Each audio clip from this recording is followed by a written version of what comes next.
Okay, I welcome everyone to the May 21st P&Z work session. We're going to try something just a little bit different for our radio audience, the vast millions of them out there. My name is Carol Griswold and I'm the chair. And if the commissioners would please introduce themselves. Commissioner Ullman. I'm Sean Ullman. Nathaniel Starbino. Vanessa Verhey. Rhonda Hubbard.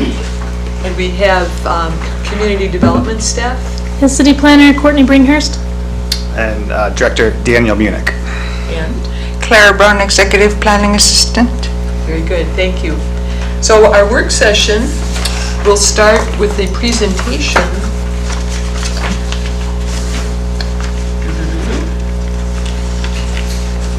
Oh, do we want, I suppose I should call the agenda a little closer. So I call this meeting to order, did that. Staff comments? I think we have quite the agenda, so I'll just let's get on with it unless you have anything. Right. So our first discussion item is the hazard mitigation plan, and I'll turn that over to our borough representatives. Yes, please.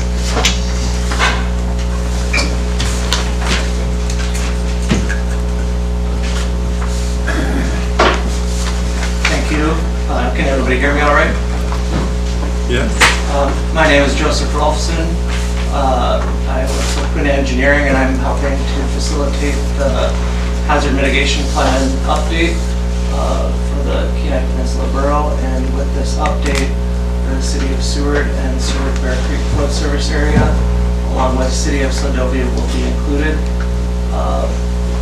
With myself, I also have Brenda Albert, OAM office for the borough.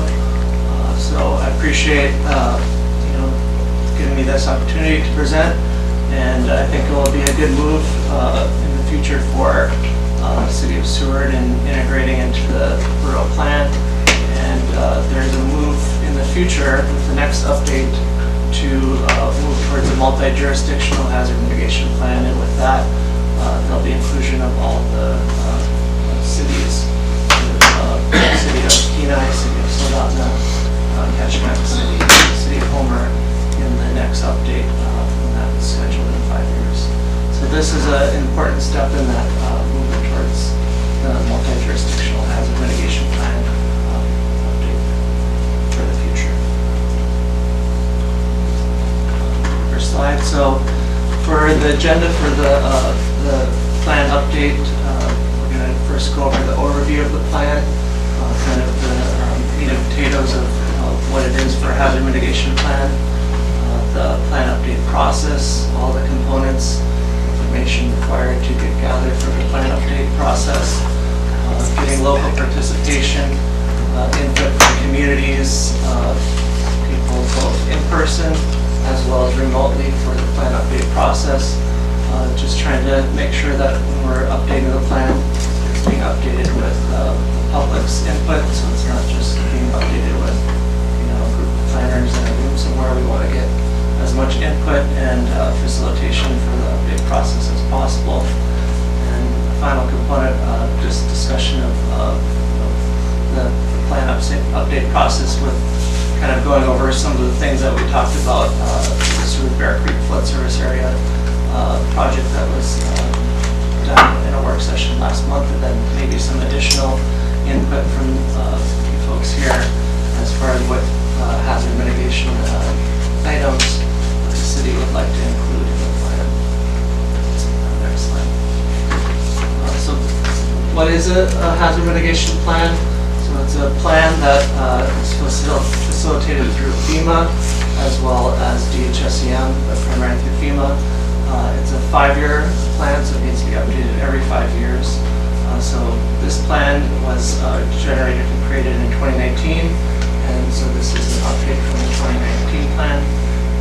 As I alluded to earlier, the movement is towards a multi-jurisdictional hazard mitigation plan. So right now, City of Seward, Seward Bear Creek Flood Service Area, and City of Sladovia are getting included in this plan update. And the future plan update 5 years from now will ideally and hopefully include City of Kenai, City of Soldotna, Ketchikan City, and City of Homer.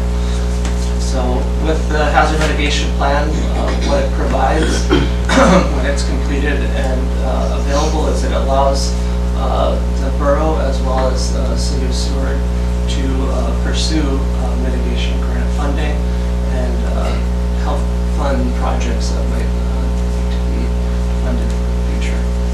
Next slide. So why is the plan maintained and why is it updated? So the plan, it's not the typical plan that might just get developed and sit on a shelf somewhere and you don't think about it or don't review it or use it.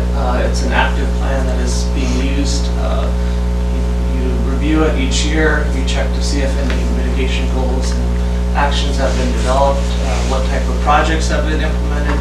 So it's a plan that you're constantly reviewing and looking at and making sure that it's active and helping to mitigate some of the hazards that you might be having issues with. So, for example, City of Seward, the Seward Bear Creek flood service area, some mitigation projects have funded some flood mitigation on some of the creeks, improvements to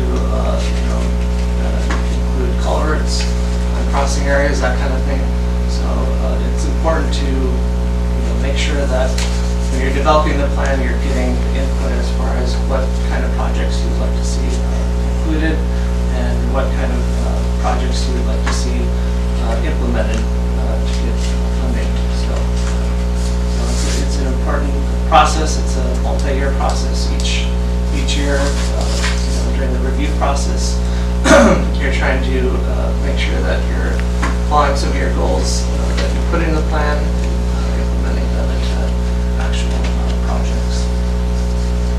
So some might be asking what are some of the hazards that we're putting in the plan. So I'm sure a lot of the folks here are familiar with a lot of what's covered. Flooding and erosion, that's obviously a big one, especially this time of year. Noticing a lot, breakup and whatnot.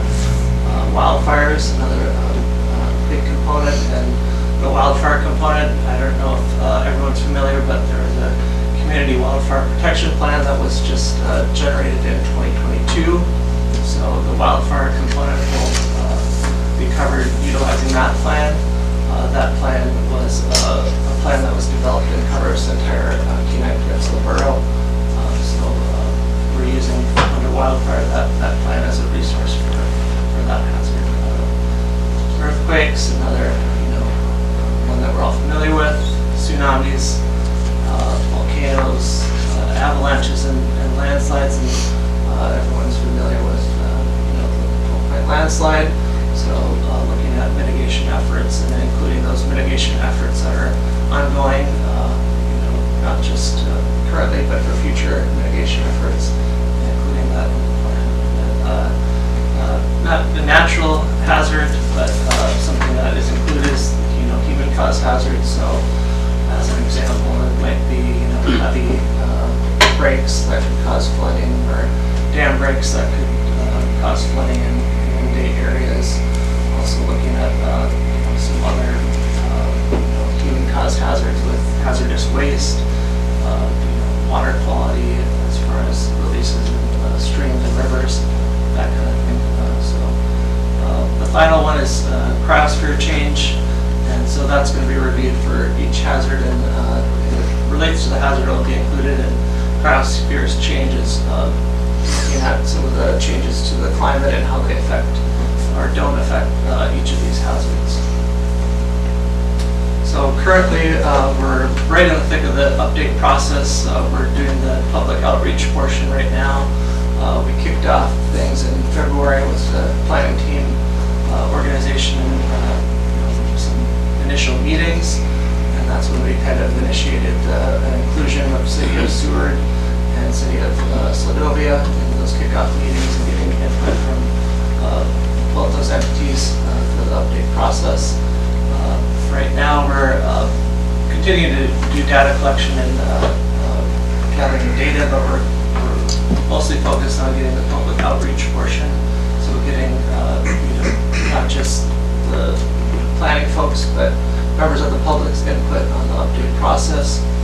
And And with that, we're targeting July for the development of the draft and then putting the draft out and making it available to the public to review. And so when it's available to be reviewed, there'll be a portal, and it'll be available on the borough website, and hopefully we can also make it available on the City of Seward website, and there's a hub site as well that'll be available. And the main thing that we want to reiterate when we're putting it out there is that we do get input from the public as far as what they're seeing in the plan and not seeing in the plan. And when that 30-day time period ends, if we get information and public feedback, we'll include that information and focus on making updates to the draft that can adhere to those comments and questions that the public might have. And from there, once we develop that final draft, it'll get moved to the state review process. So the state Department of Homeland Security and Emergency Management, they also review the plan. So they do the initial review. They'll provide comments or questions, or they'll send it on to FEMA for their review and input process. And so we're targeting a November deadline. This plan expires in December. So ideally we get it done in November, and we'll take it to the borough and to the city to sign off and approve it and adopt the plan. So it's really a year-long process, multi-step process, and it does take time, but it's important to check all those boxes.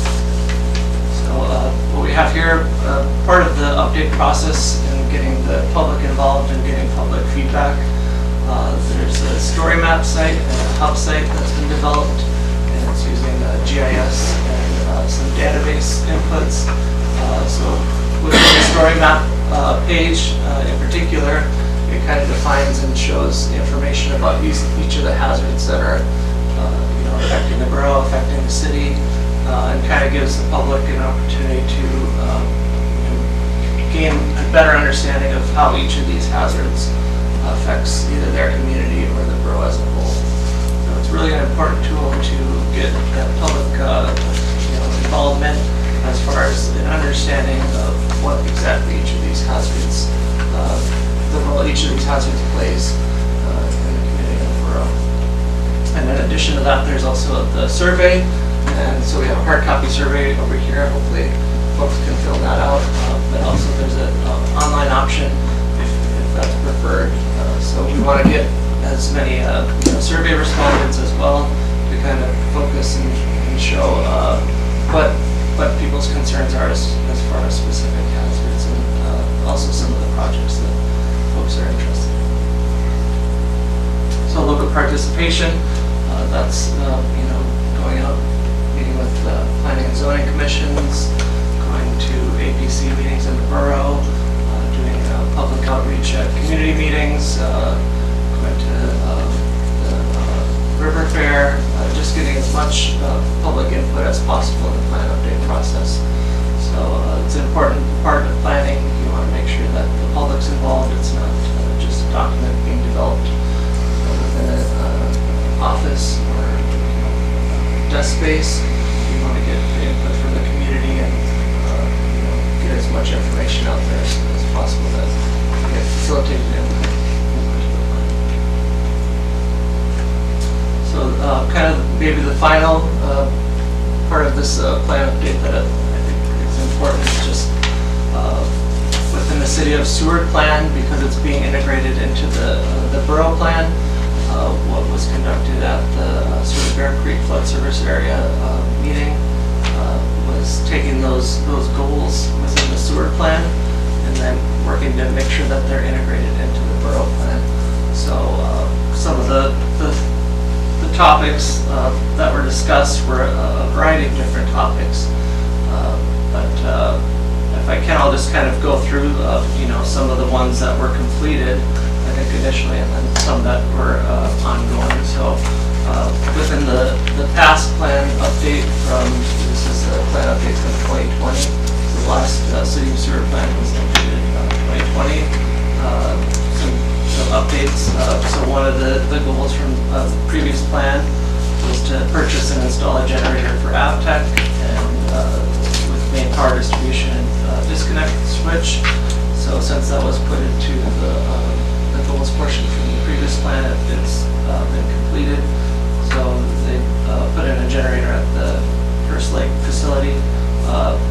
They might ask for more, but that initial generator was purchased and put in place. Another goal that was implemented, and Danielle responded to this one, is identifying non-buildable sites in the city land use and planning zoning map. So those maps have been updated. So resource management district, our lands, the inventory management plan goes into detail and is updated based on the feasibility of the development. So that was a mitigation goal that was cited within the previous plan, and it's since been completed. Kind of a more specific goal that was included in the update process from the last plan that was completed was to conduct a structural assessment of the 4th of July Creek Dike. So that was cited as a mitigation goal on the previous plan, and the dike was assessed and it looks to be in good condition. So there could be, or it looks to be there will be ongoing maintenance, but the culvert itself is in good condition.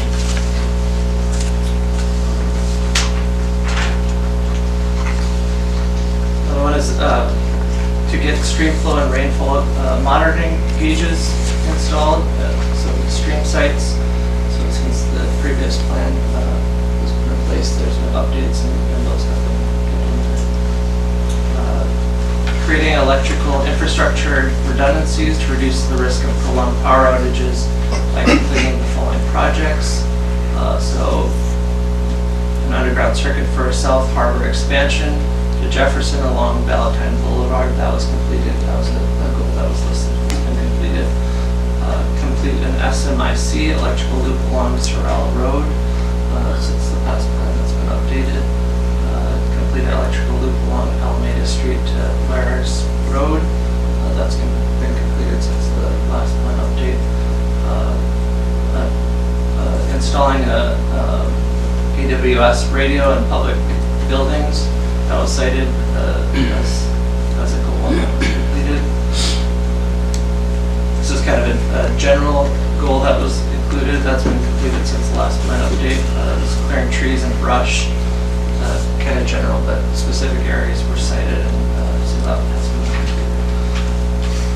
So that was just kind of a rundown of some of the goals that get put in place when the plan's developed, and then some of the actions that get carried out, and then actually seeing some on the ground changes once those goals are implemented. So with that, I don't have any other things to add other than we brought along a map of what was worked on at the Seward Bear Creek Flood Service Area work session. Some folks put some notes on there as far as some mitigation efforts that have been worked on. Also, we'll point some notes that some folks put on there. So if there's any notes or folks want to use these maps to document or cite some problem areas or areas that have seen improvements, it's just a tool that can be used for us to present options for mitigating efforts in the plan. And in addition to the maps, we also have a poster that's been created for the plan, and the poster will be put out for different events to get people familiar with some of the goals for the mitigation plan, and just to give them a general understanding of the mitigation efforts for this process. So with that, are there any questions or comments that I can answer? Let's open it up to the commission.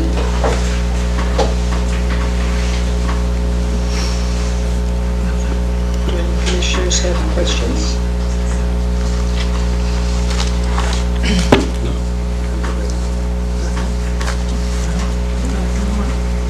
Since I'm just playing catch up, here. I would like to know, it's Joseph, is that?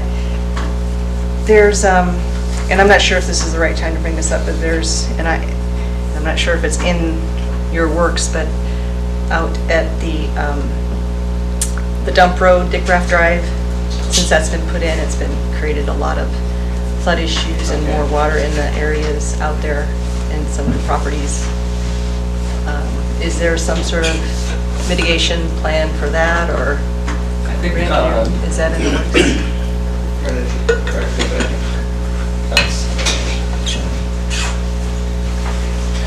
Good evening to the chair. My name is Brenda Alberg. I'm the emergency manager for the Kenai Peninsula Borough. And Dick Raff Road currently is under a project worksheet under a disaster declaration from actually about 2012. Finally was awarded, and right now it's in design and engineering. And once that has been completed, then we hope to get into an actual construction project. Since 2012. Yes, it took a long time to get that done. And can you describe in a little bit more detail what that's going to take care of, or what the actual problem is? If we can go back a little bit, I need Certainly. to. Yeah. So under the disaster declaration, those particular pieces of infrastructure that were damaged were eligible for what's being able to get brought back to pre-disaster condition. Now, for Dick Raff Road, that really is not ideal, considering that area floods regularly, considering where it's located on Jack Creek.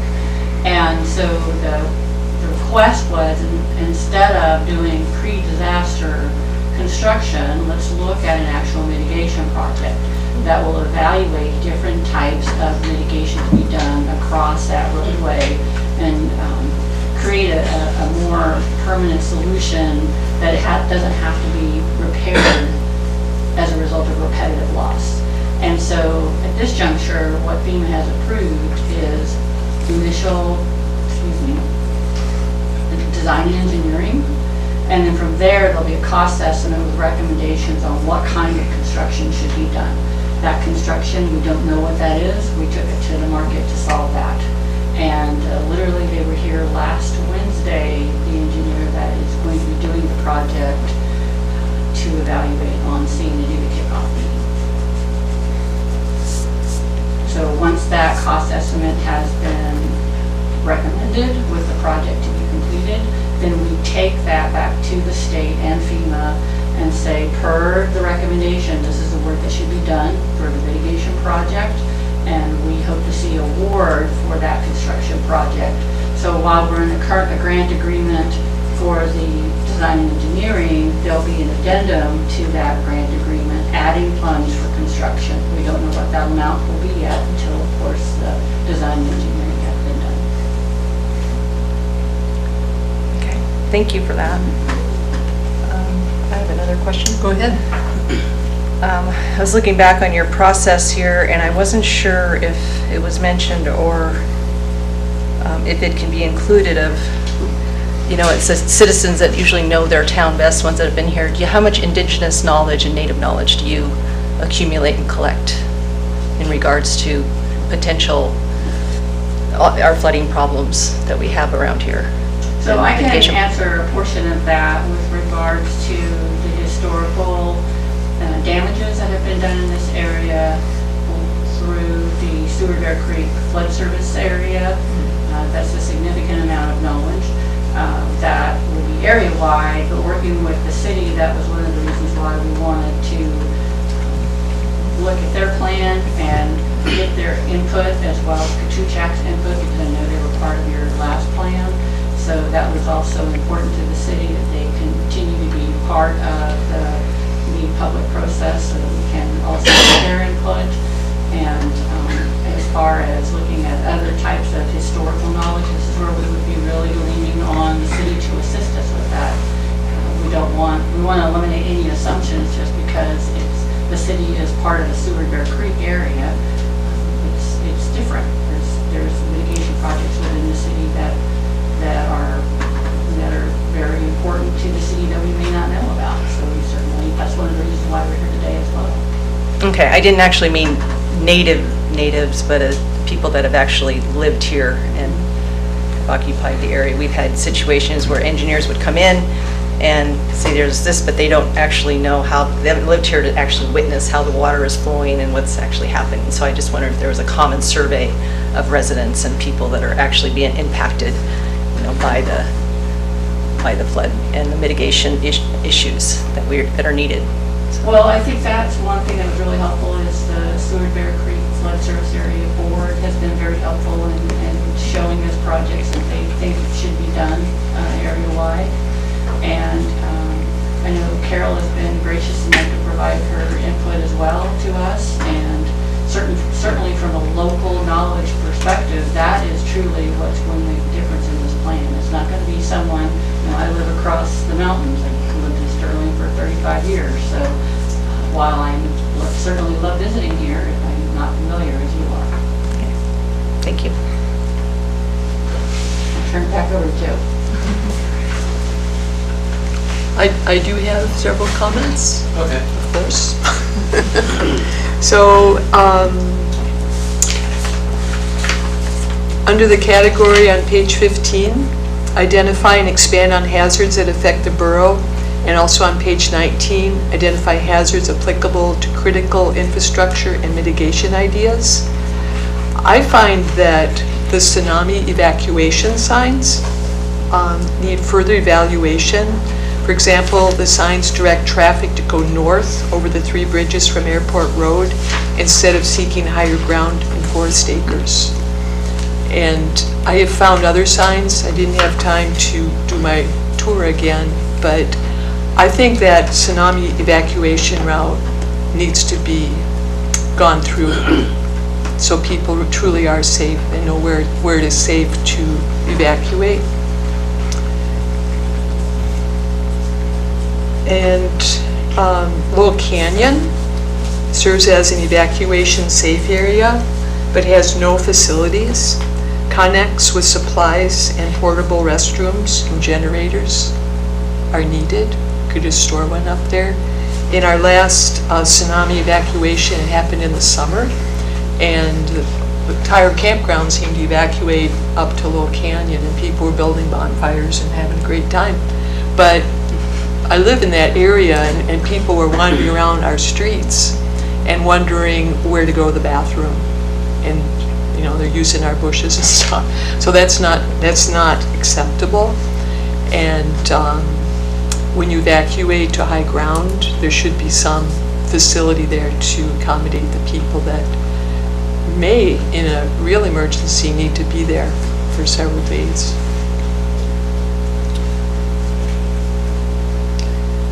Under protect the borough population on page 16 by mitigating or lessening hazard effects, I would like to point out something I shared with city administration.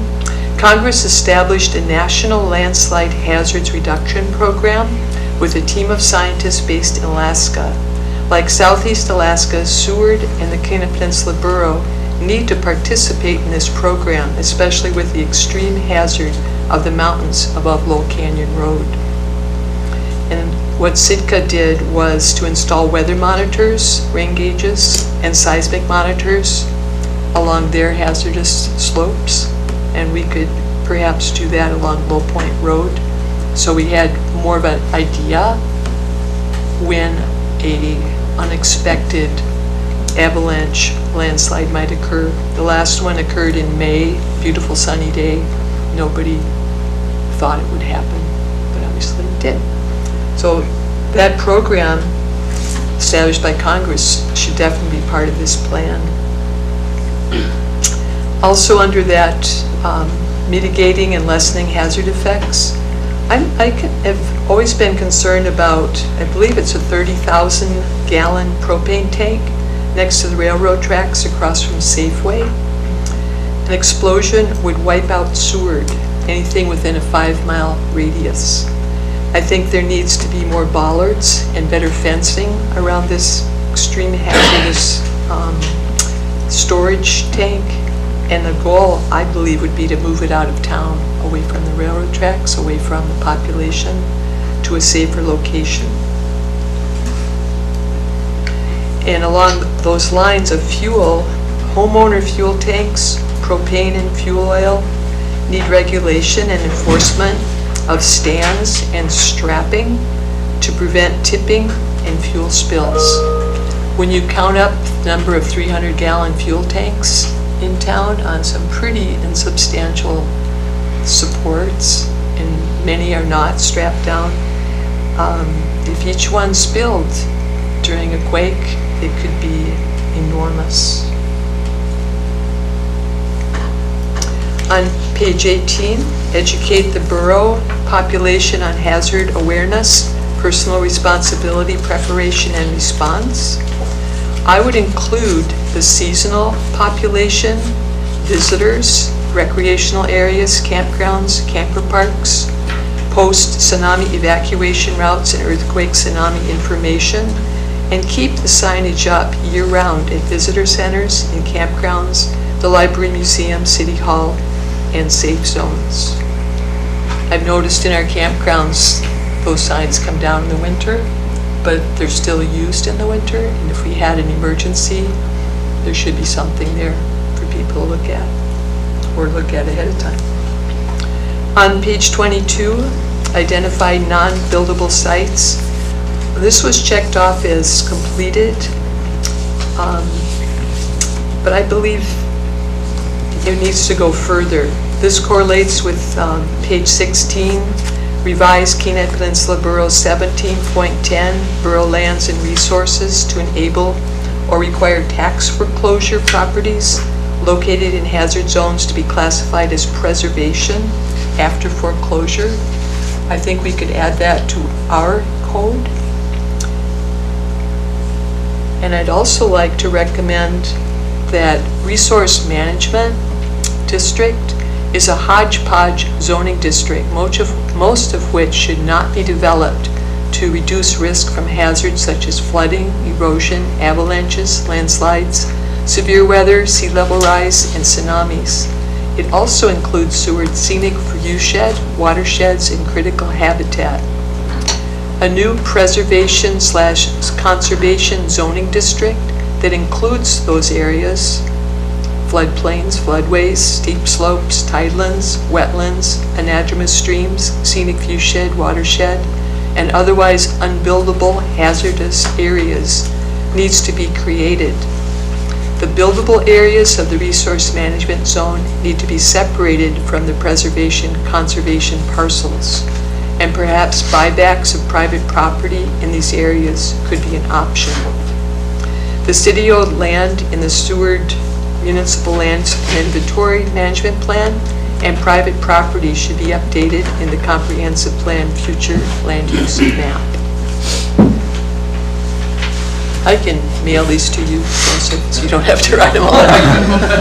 I'll just send it to you. Okay, good. I'll send it to Brenda, I have yours. Okay. Shake your hand out. On page 23, dredging operations to remove debris and fill at the head of Resurrection Bay near the airport. I disagree with that. The aircraft do not require dredging of the tidelands. The tidelands extend for a mile offshore and provide valuable habitat for sea life and resident and migratory birds. It should not be dredged. To the west, the Alaska Railroad Port needs to be dredged to accommodate cruise ships and other vessels, but only near their docks.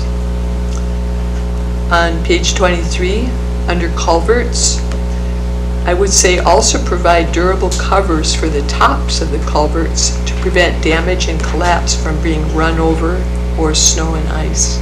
I see so many that are just crushed. They're just unprotected, so that would be a preventative measure.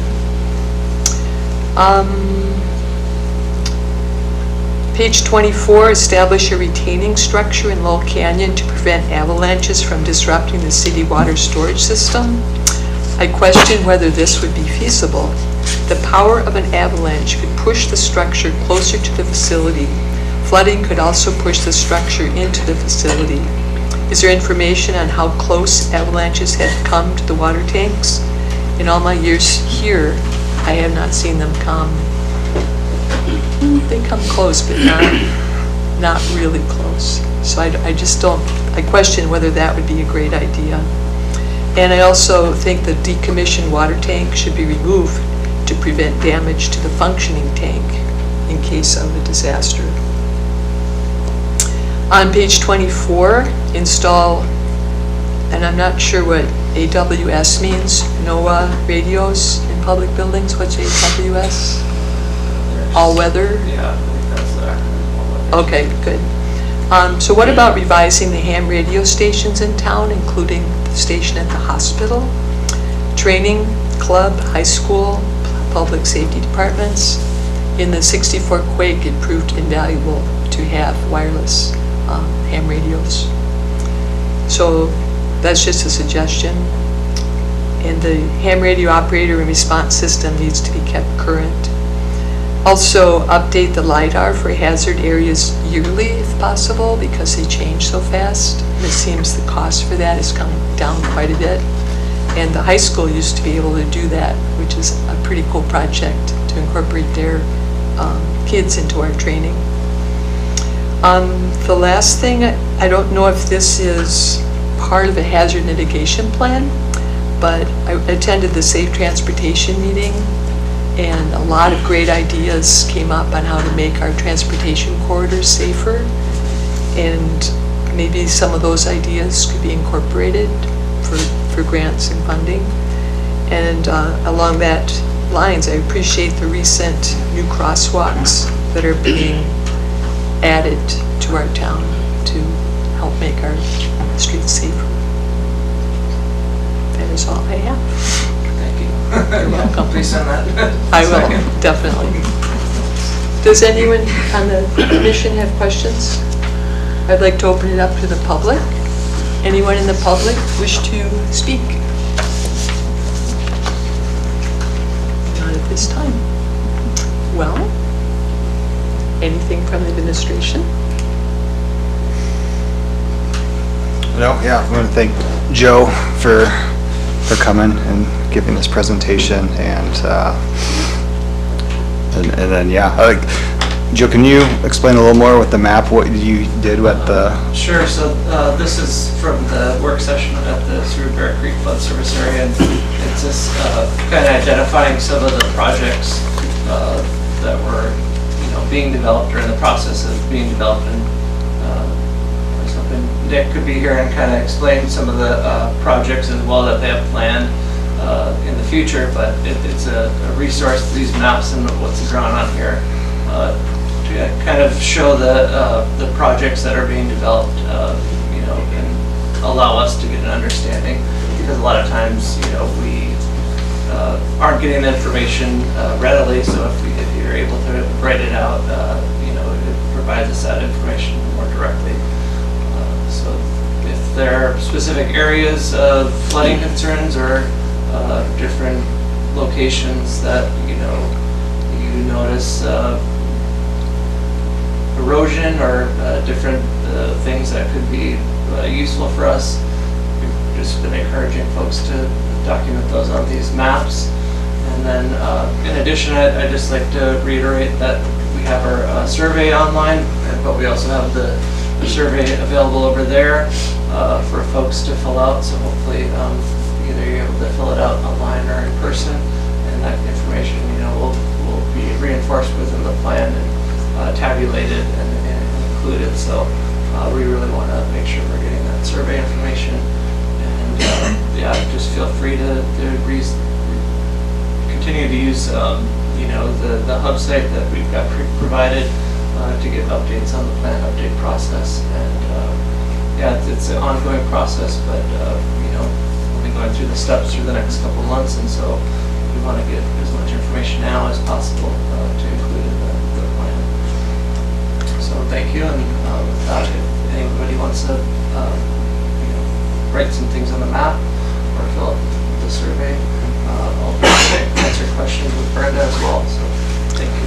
I wonder, Joseph, I don't see a whole lot of markings on that map, but for the benefit of everyone, would you be able to just briefly read what's on the map and sure. describe where it is? So right up here, I guess, just kind of show the Box Canyon Creek revetment area right here. I was cited Bruno Road armoring area there. Right here, some replacement projects. And down closer to town, there's a mitigation box culverts right here through that area. And I think Where exactly is the mitigation box culvert? Is that part of the Scheffler Creek project? so it's for Schaefer Creek. Scheffler, yeah, Scheffler. yeah. It's right there. We have a topic coming up on that next. Okay, yeah. So, yeah, well, that's not overwhelming. And the Henne, the chair, the fire chief Kreitz did provide us a significant amount of information as well. Good.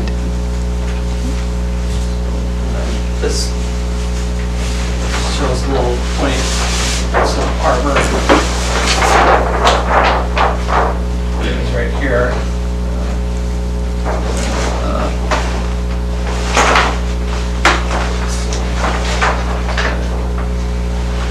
Landslide area.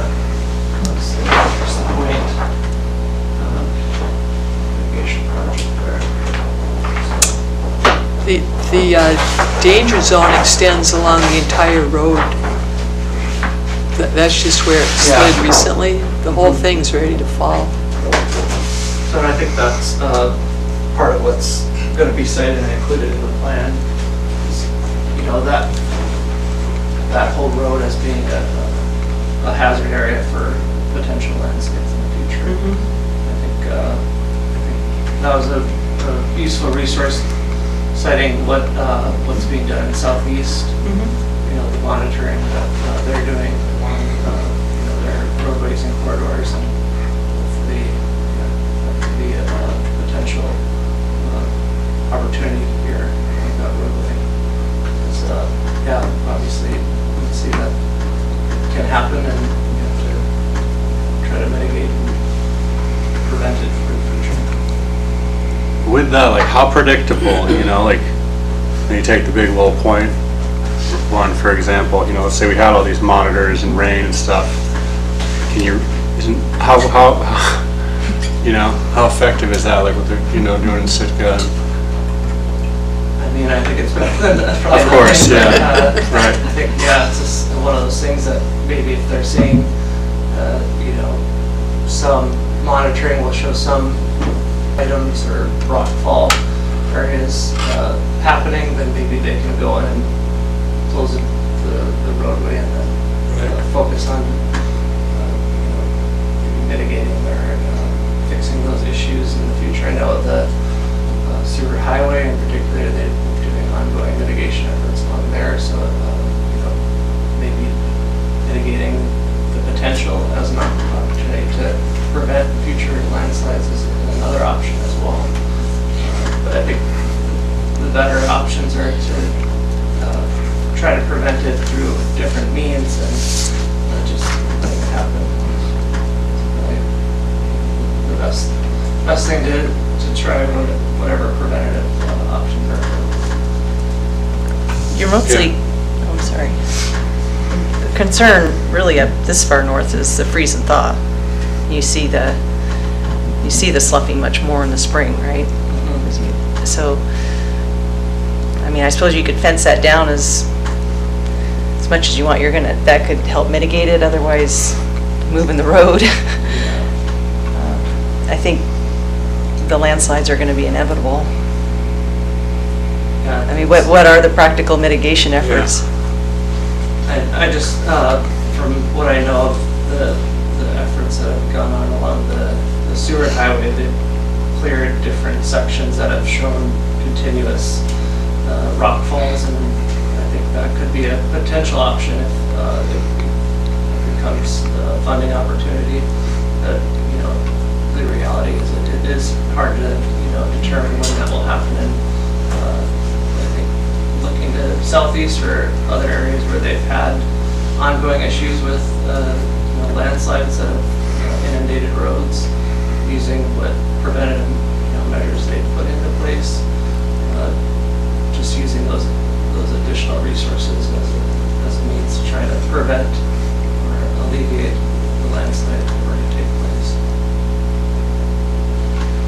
public to know, like, almost like avalanche danger, right? There's these readings like, hey, don't go skiing, this is avalanche danger. This is landslide danger according to our measurements of these instruments we have. I mean, that would be helpful from a safety perspective if you can do something like that. And there is an inventory that is USGS provides, areas where there's ongoing landslide concerns. So this is obviously one of those areas. And down in Sodovia, there's Jack Clough Bay Road where they have problems with landslides as well. So documenting that, citing potential means to alleviate those issues. I know in Sodovia they had cited that as an issue along Jack Clough Bay Road, and so they wanted to pursue funding to try to mitigate, lessen the possibility for landslides. So the way when they tackled the landslide out there, the guys that worked on that, I mean, they really knocked it out of the park, I thought, the way they got, and then it appears to me that they raised the road, and then they also put a big old gully gutter there, so future sloughing can go in there. I think the best mitigation efforts probably would be to move that road farther east somehow and build it out so that you can, is that a thought, or is there? I think anything is on the table. It'd be up to the engineers to determine what's the best means to alleviate the landslide from inundating the road. But I think moving the road or widening the road is an option, and putting in those gullies or areas where the rockfall can be adjacent to the road, so it's not taking out the entire road. It's another option as well. Just another follow-up compliment on how that was managed. There was a quick implementation of water taxi. You remember that? And they were getting the people, I mean, it took a while, but I think after going through that exercise, that could be part of a mitigation plan too, if that does ever get shut down, that we do have ways to get water taxi moving right away and get those people that need to get out of there, or get those people mobile again. So I lived down there at that time, so that was super helpful. So I was pretty impressed with just the local groups and the businesses themselves tried to make that happen. So I don't know if we really need that government involvement as much as just laying out a template for that, but that should be considered. So I think it's an excellent idea to be part of the plan, local plan and their plan, so we know it's in there. Joe, I was wondering, I assume the surveys and information from people is a good first step to put things on your radar. And I'm wondering if you have looked at that data yet and can see if you've had a good return rate on people completing those surveys. And since you're working with more areas than just Seward, like, are you seeing areas that have a higher return rate, and do you know what they're doing? Just thinking in terms of how can we get more people in Seward to present their concerns to you. I mean, I think it's just starting out, so there's limited amounts of surveys we've gotten in return from these meetings. I'd say maybe 60 responses so far. Okay. Maybe a little bit more, but as far as specific areas that we've seen, more responses or less, it's kind of just on the gamut. I've been, Kiski to Cooper Landing to Anchor Point, and you get a couple of survey responses here and there, but it hasn't been, one community is putting in the vast majority of the surveys, which is can be a good thing too. If you have survey responses and it's just one community that's got 80 or 90%, then it might skew the results. But it is important, to say Seward's a larger community, and so you probably want a larger community of feedback in this area. So it's still ongoing, and we're hoping to get surveys through the draft that's developed. So it is important to make sure everybody has an opportunity to implement that. One suggestion would be, we have 2 public radio stations. Local one is 91.7 FM, and we also are a transmitter for KBBI out of Homer. And they both accept PSAs if you'd like to contact the radio station and have them read your request. Okay. And we don't have a newspaper anymore, so it's hard, it's difficult. And then, Madam Chair, if I may, one question maybe for you, Brenda, because it relates to your answer to Commissioner Hubbard's question on the DeGraff Road situation. And I'm just curious, it sounds like there's still a lot up in the air, but is there like a time frame of when there might be actionable projects implemented based on what still needs to happen? With design and engineering hopefully done by this fall, so that they can try to, well, there's a couple things that happen, and that, excuse me through the chair, is design and engineering that's done, and then we have to work with the granting agency to get the funds to do construction, and that will take time. So my goal in grant world, not construction world, I'm certainly not an expert in that at all, is if we could have a construction project starting next year, that would be awesome. Okay. And I would just like to reiterate, if I may, Ms. Hubbard, that the importance of the city of Seward being represented in this plan is important to us because it is your plan. And this is the borough's first time trying to do a multi-jurisdictional plan. And we had reached out to the city of Sildovia and Seward and said, what do you think? It seems to make sense. The city, both cities' plans were at a point where it was time to do them in the next cycle of 5 years. And the other cities weren't quite there. They want to do it. At one point, all the cities had, by way of resolution, said it was important that we do a multi-jurisdictional plan. But, of course, COVID hit and resources became a little bit thinner. And now fast forward, and we were given a grant opportunity to fund this project. And the impetus behind doing a multi-jurisdictional plan with 2 cities is that let's create a framework that makes sense for you.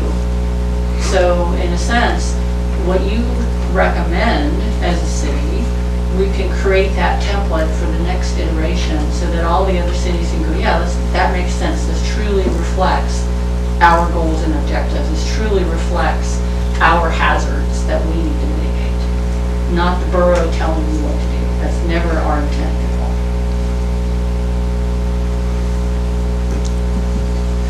Any questions? Would that, Go ahead. If you'd like to follow up. Go ahead. yeah, would that also help with,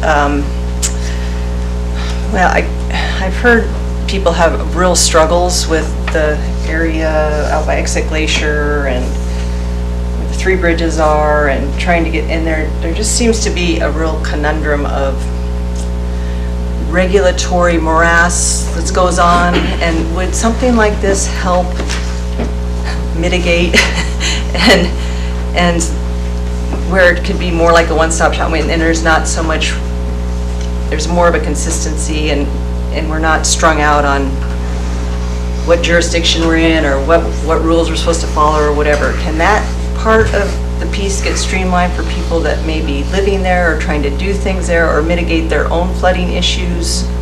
I believe that if it impacts a community, whether it's within the city limits or outside of, all of us should come together and identify it as an issue, a hazard that should be addressed. And, because floodwaters don't know boundaries. And so the more that we can do together, the better, and to get out or to prevent this morass. Thank you. I had another question about the tsunami inundation map. Is that part of this plan? It certainly is going to be recognized as Okay. one of the sections. Okay, good. It's an invaluable resource. Unfortunately, if you take the extreme limits, there's no place to build a sewer. This is So true. that's hard. Yeah. And along those lines, I think the importance of whether the interpretive signs stay up year-round or the outreach continues year-round is equally important because it's certainly known within this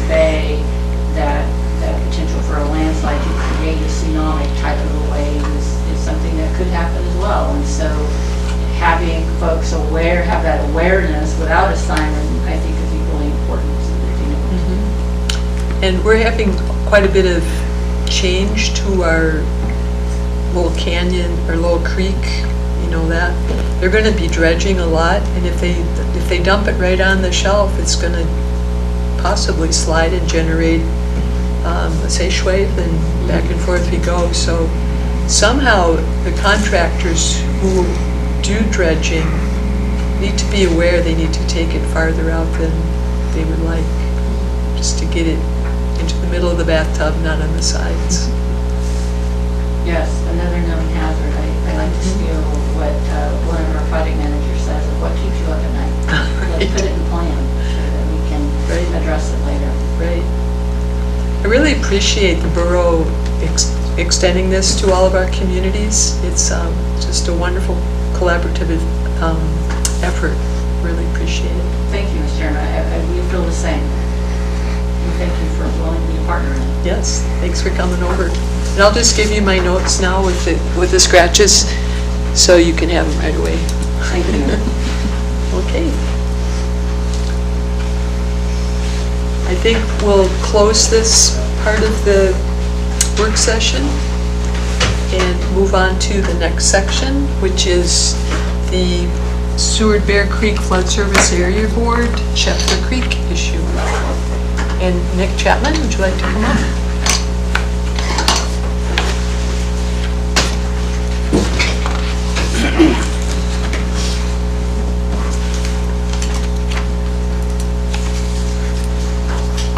Good evening, everyone. My name is Nick Chapman.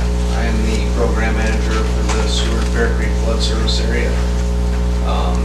Just so everybody knows what we do over there, it's we're there for planning, protection, and mitigation services for the communities of Seward, Bear Creek, and Wolf Point. As regards to Scheffler Creek, we have this beautiful presentation from AWR to go off of. Yeah, have you all gotten a chance to go over that? Okay, great. So basically what this presentation lays out is a list of scenarios how to better the drainage as it goes through the Seward community. What I've met with and discussed with the flood board is a list of what we consider our priorities. And starting at the headwaters, what we would like to do is we would like to mitigate the stretch that's between the big corner there at Phoenix and where it comes out of the woods. And so right now we've got a request for quotes out for design on the construction of a levee and mitigation upstream of that levee. As shown on page number 5 here, they've got an idea of what a levee might look like in that area. And then we've added from the culvert at Barnwell Street, upstream of that is a mitigation effort, because right now the way it's laid out is a little bit too dangerous for my comfort. The next things that they have are improvements of the drainage on the east side of Phoenix, and then also the replacement of the large culverts that are along the west side of Phoenix. I also think that those things are important. And as we come down the hill, things become less important to deal with, because once we round that 90-degree corner, it's a lot easier to control the waters.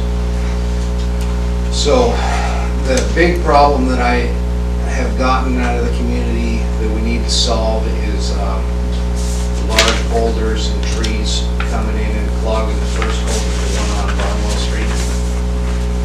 And that's where I would like to see the city try and take action. So that very first culvert especially needs to get replaced with something much larger, either a big box culvert or bridge. And unfortunately, the Bear Creek Flood Service area is isn't allowed to spend its funds on city infrastructure, culvert replacements, that sort of thing. And so I don't have any control of how we go about doing that. That first culvert is probably the most important thing that I don't have control over. And then also, we have the other 3 culverts on the way down the hill that are likely inadequate. If you go to the last page of this report,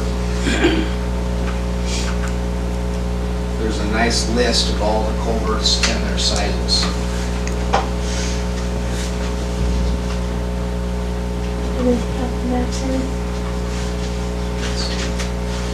It's the last page of there. So that gives you a really good idea of the size of the culverts that are already there. And then the page below that gives you an idea of what AWR believes that those culvert sizes should be. There's quite a bit of a discrepancy what we already have in there. And then if we go down to Dairy Hill, those culverts there could certainly be improved on, and we are working, Daniel and Courtney and I are working with Trout Unlimited, trying to get funds together for design of those 2 culverts. I guess it's 3 culverts down there. They're old concrete culverts. I feel like their elevations are incorrect.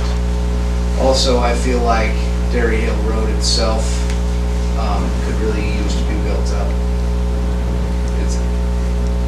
You can see in some of the more extreme flood maps how it overtops Dairy Hill. And that's only because the road's not built up level across from the highway. So in the reconstruction of those culverts, the sag of the road can be taken out and that would prevent that.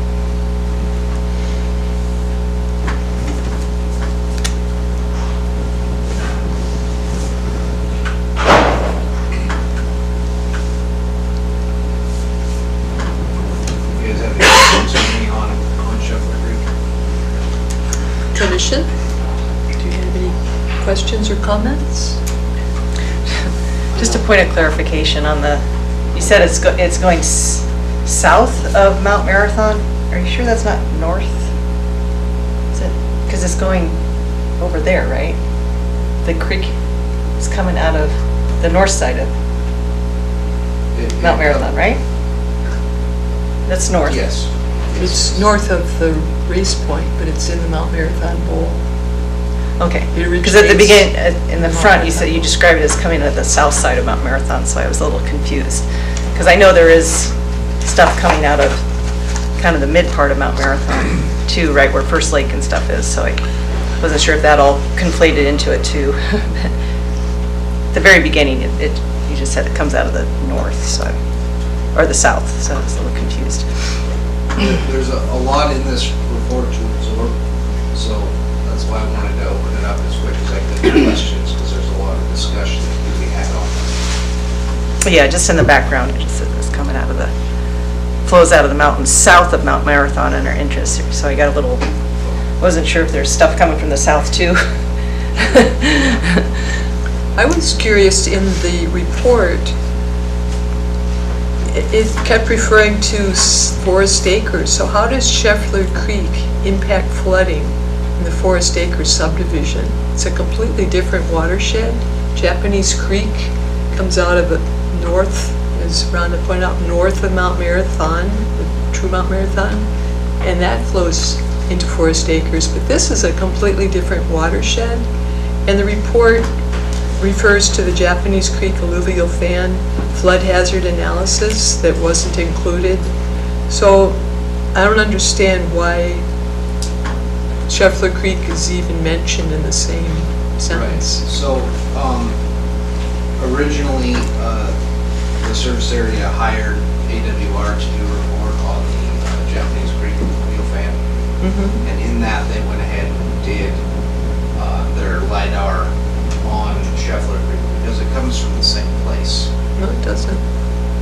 Okay. I don't think it does.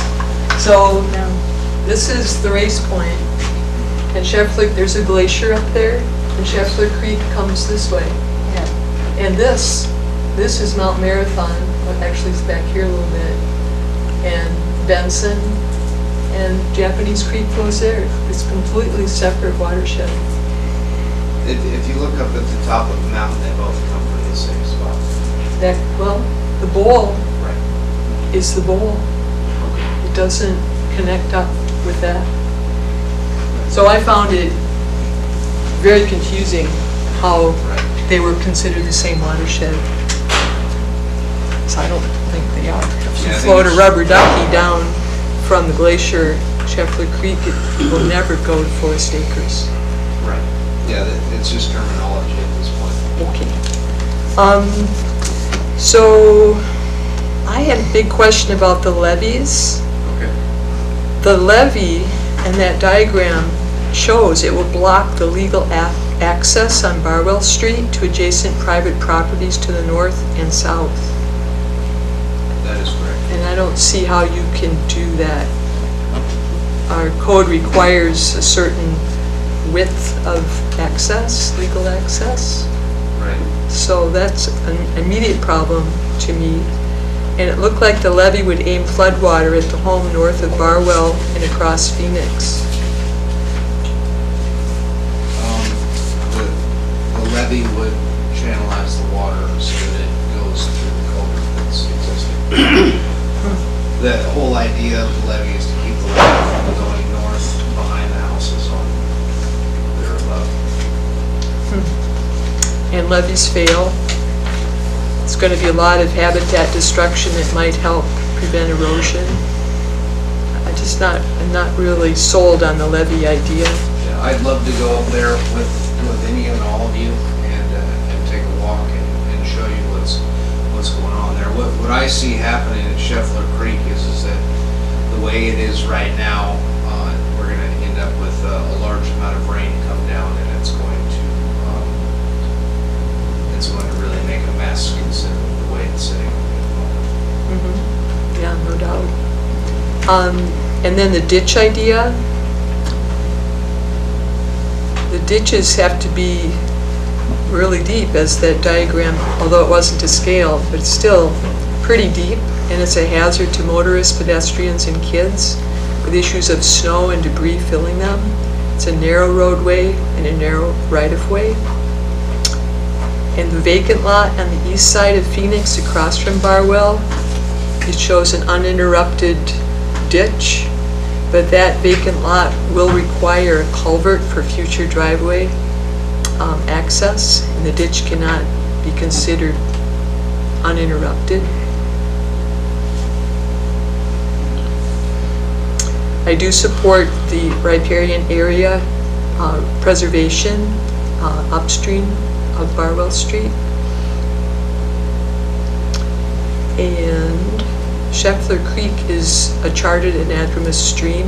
I hope that's topmost in people's minds to work around that fish window. Is it? Yes. It's a very productive stream. It goes all the way up, and they bump their noses against the mountain at the top of Barwell. I didn't know Gets to see. it was documented as an actual discussion. Yeah, it's wonderful to see the salmon flow all through that area. And the area where Mr. Lear owns, north of Dairy Hill Lane, that is not all Scheffler Creek. There's what I call Artesian Creek. There's a beautiful artesian spring right across from Alice Street, and that hooks up to another anadromous stream. And then it goes under, there's another stream on the other side of Port Avenue in the highway, and that flows along under a culvert by Napa and into the system. It's an extremely rich anadromous area. It's fantastic. It's very valuable, so we have to work around all those fish windows to make sure it exists. Then I hope you got, well, Steve Lear presented to you, Yes. and he also gave us a handout, and he was unable to come tonight, but I found his ideas were excellent. And I don't think I saw very many of his ideas he presented to you in March. Didn't see too many of his ideas incorporated into this plan, but a lot of it involves some of the things, well, I take that back. Some of the things you referred to, like raising Dairy Hill Lane and putting in bigger culverts, was included.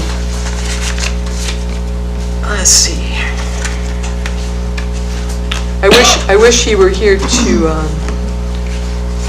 speak to it, but bigger culverts, replace some of those culverts with bridges. Have, when you know it's raining hard, have machinery on hand to keep those culverts and under the bridges clear, because the main problem he thought was higher up, especially when it comes around that curve and doesn't want to. It's because the culvert is plugged. So if you can address that immediately to keep that open on a 24/7 basis, that would prevent flooding. And then he had the idea to have Jersey barriers, I believe, just concrete barriers, ready to be placed to help that water go around the corner.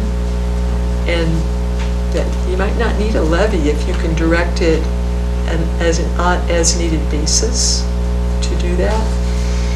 And then going back to our previous hazardous mitigation session, if you could buy out some of those private properties up there and convert it into preservation conservation habitat, that would help with the pictures that you included of just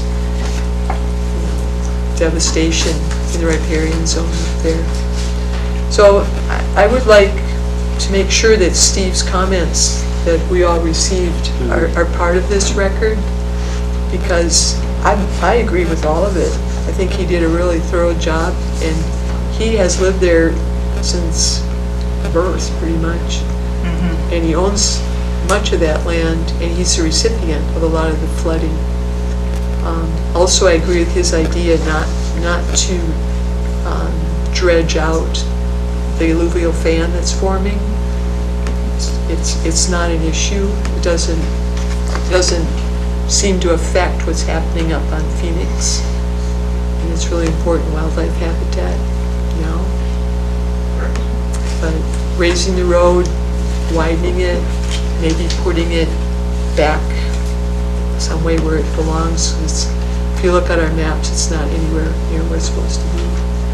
Or we just change it to where it makes sense for it to be and work with the landowner to make sure that works. Yeah, the mitigation that I'd like to see accomplished is upstream of the first house. Right. And so you can see there's a nice wide channel that we would like to live in. And I'd like to leave it up to the engineers to come up with the ideas, but I think that could be improved on. Thank you. Any comments from the audience? This is your opportunity to participate.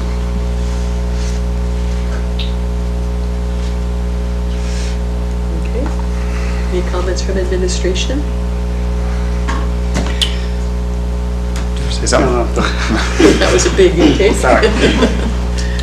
No, I thank Nick for coming here. This was like probably the first document that I read through when I first started my position. And so just not being an expert on these things, and I know none of us are experts on it as well. Like when I see like an engineering firm put a lot of time, effort, and money into it, it made sense to bring it before the commission to get eyes on it and get Nick's expertise on his recommendations, which like he's mentioned, it sounds like they're able to possibly attack some of the higher elevation mitigation efforts, and hopefully some of that grant funding will help at the near the lagoon. But if I'm understanding it correctly, like the biggest thing the city could possibly do, or this commission could recommend the city take action on, would be those 4 culverts, and especially that first one, that number 1.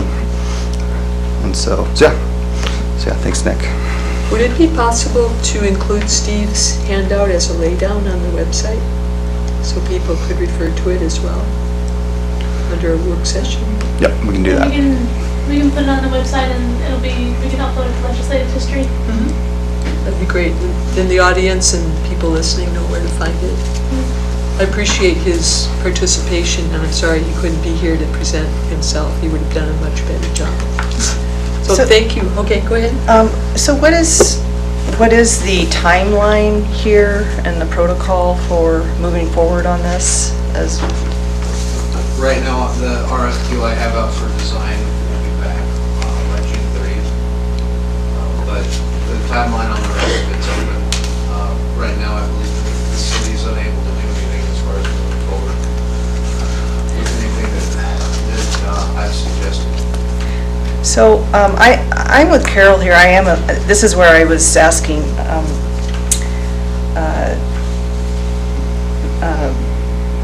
Brenda too about the indigenous knowledge here, and I really encourage you to kind of get the bearings right here and talk to those that have lived here, namely, I just want to echo, the lay down that we have from, what's his name, Mr. Lear. Mr. Lear, and because there's, and as well as other people, because I've been down this road where we've had engineers from out of town, and they have a big plan, but they really honestly don't know how things have, the experiences that we've had before with this flood area. And so I'm a little concerned because you got this thing going in June already, and I don't know if that's going to set it in stone on the plan, but I think it might need to be discussed a little bit more. Or is that going to be up for review too? So the way it works when the flood service does any work at all is we have to have an engineer make the plans. That way the liability isn't on the borough. So it's not necessarily set in stone that it's going to happen, but it gives us something to go about. Okay, because I just want to make sure the engineer's getting some right information and direction. So I really think Mr. Lear needs to be consulted too. It's worth having his information as well as others that have lived up there and have seen that area flood right in front of their eyes. So Yeah, I spent a half a day talking to Lee Folsom. Yes. And also to Steve Lear, so I will definitely be passing on all that information to whoever, if anybody wants that bit. And I'd like to take a hike with you up there too. Yeah, that would be great. So I'd love to have you we'll get all. numbers. Yeah, thanks. I'm sorry, I have a comment. Yes, please. I'm sorry, Lindsay Dunaway, I'm 111 Barwell, so. Yep. Great. If this happens, can you communicate with the city to, if you're gonna be digging down, can we include the main water line? Because it froze this winter, and it's always been an issue because it's so shallow, so just throwing that out there, if that could be brought up if this project goes forward. And just, communication with us, all of us neighbors, obviously, which you put in, so thank you for jumping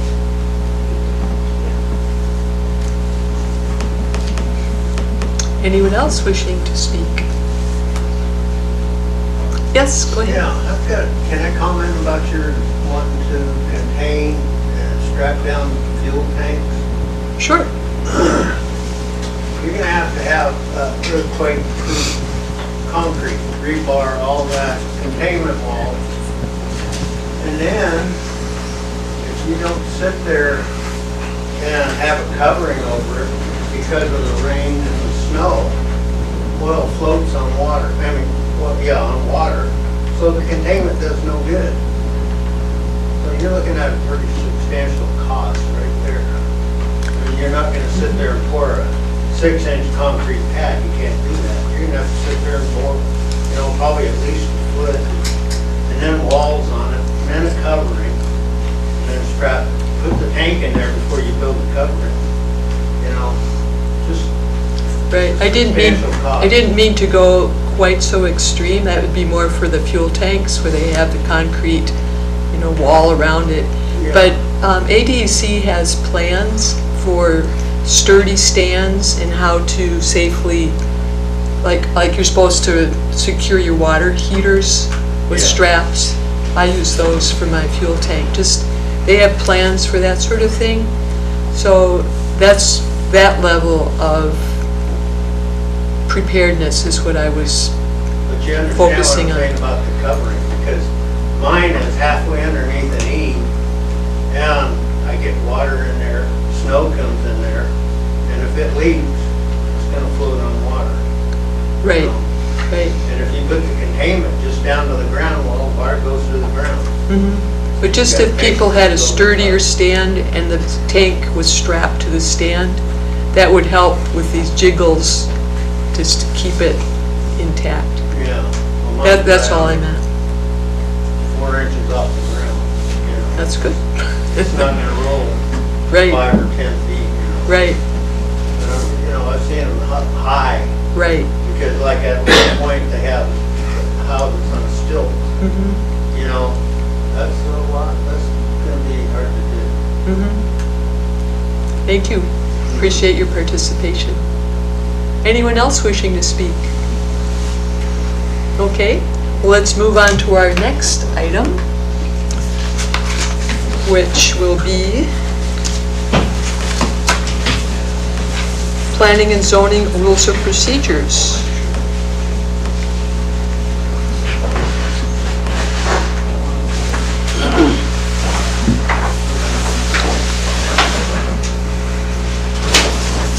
Would administration like to start the discussion? Sure, for the planning and zoning rules of procedure, I anticipate going into a deeper dive on this topic at a future work session. However, I just wanted to get direction from the commission on how to proceed with it.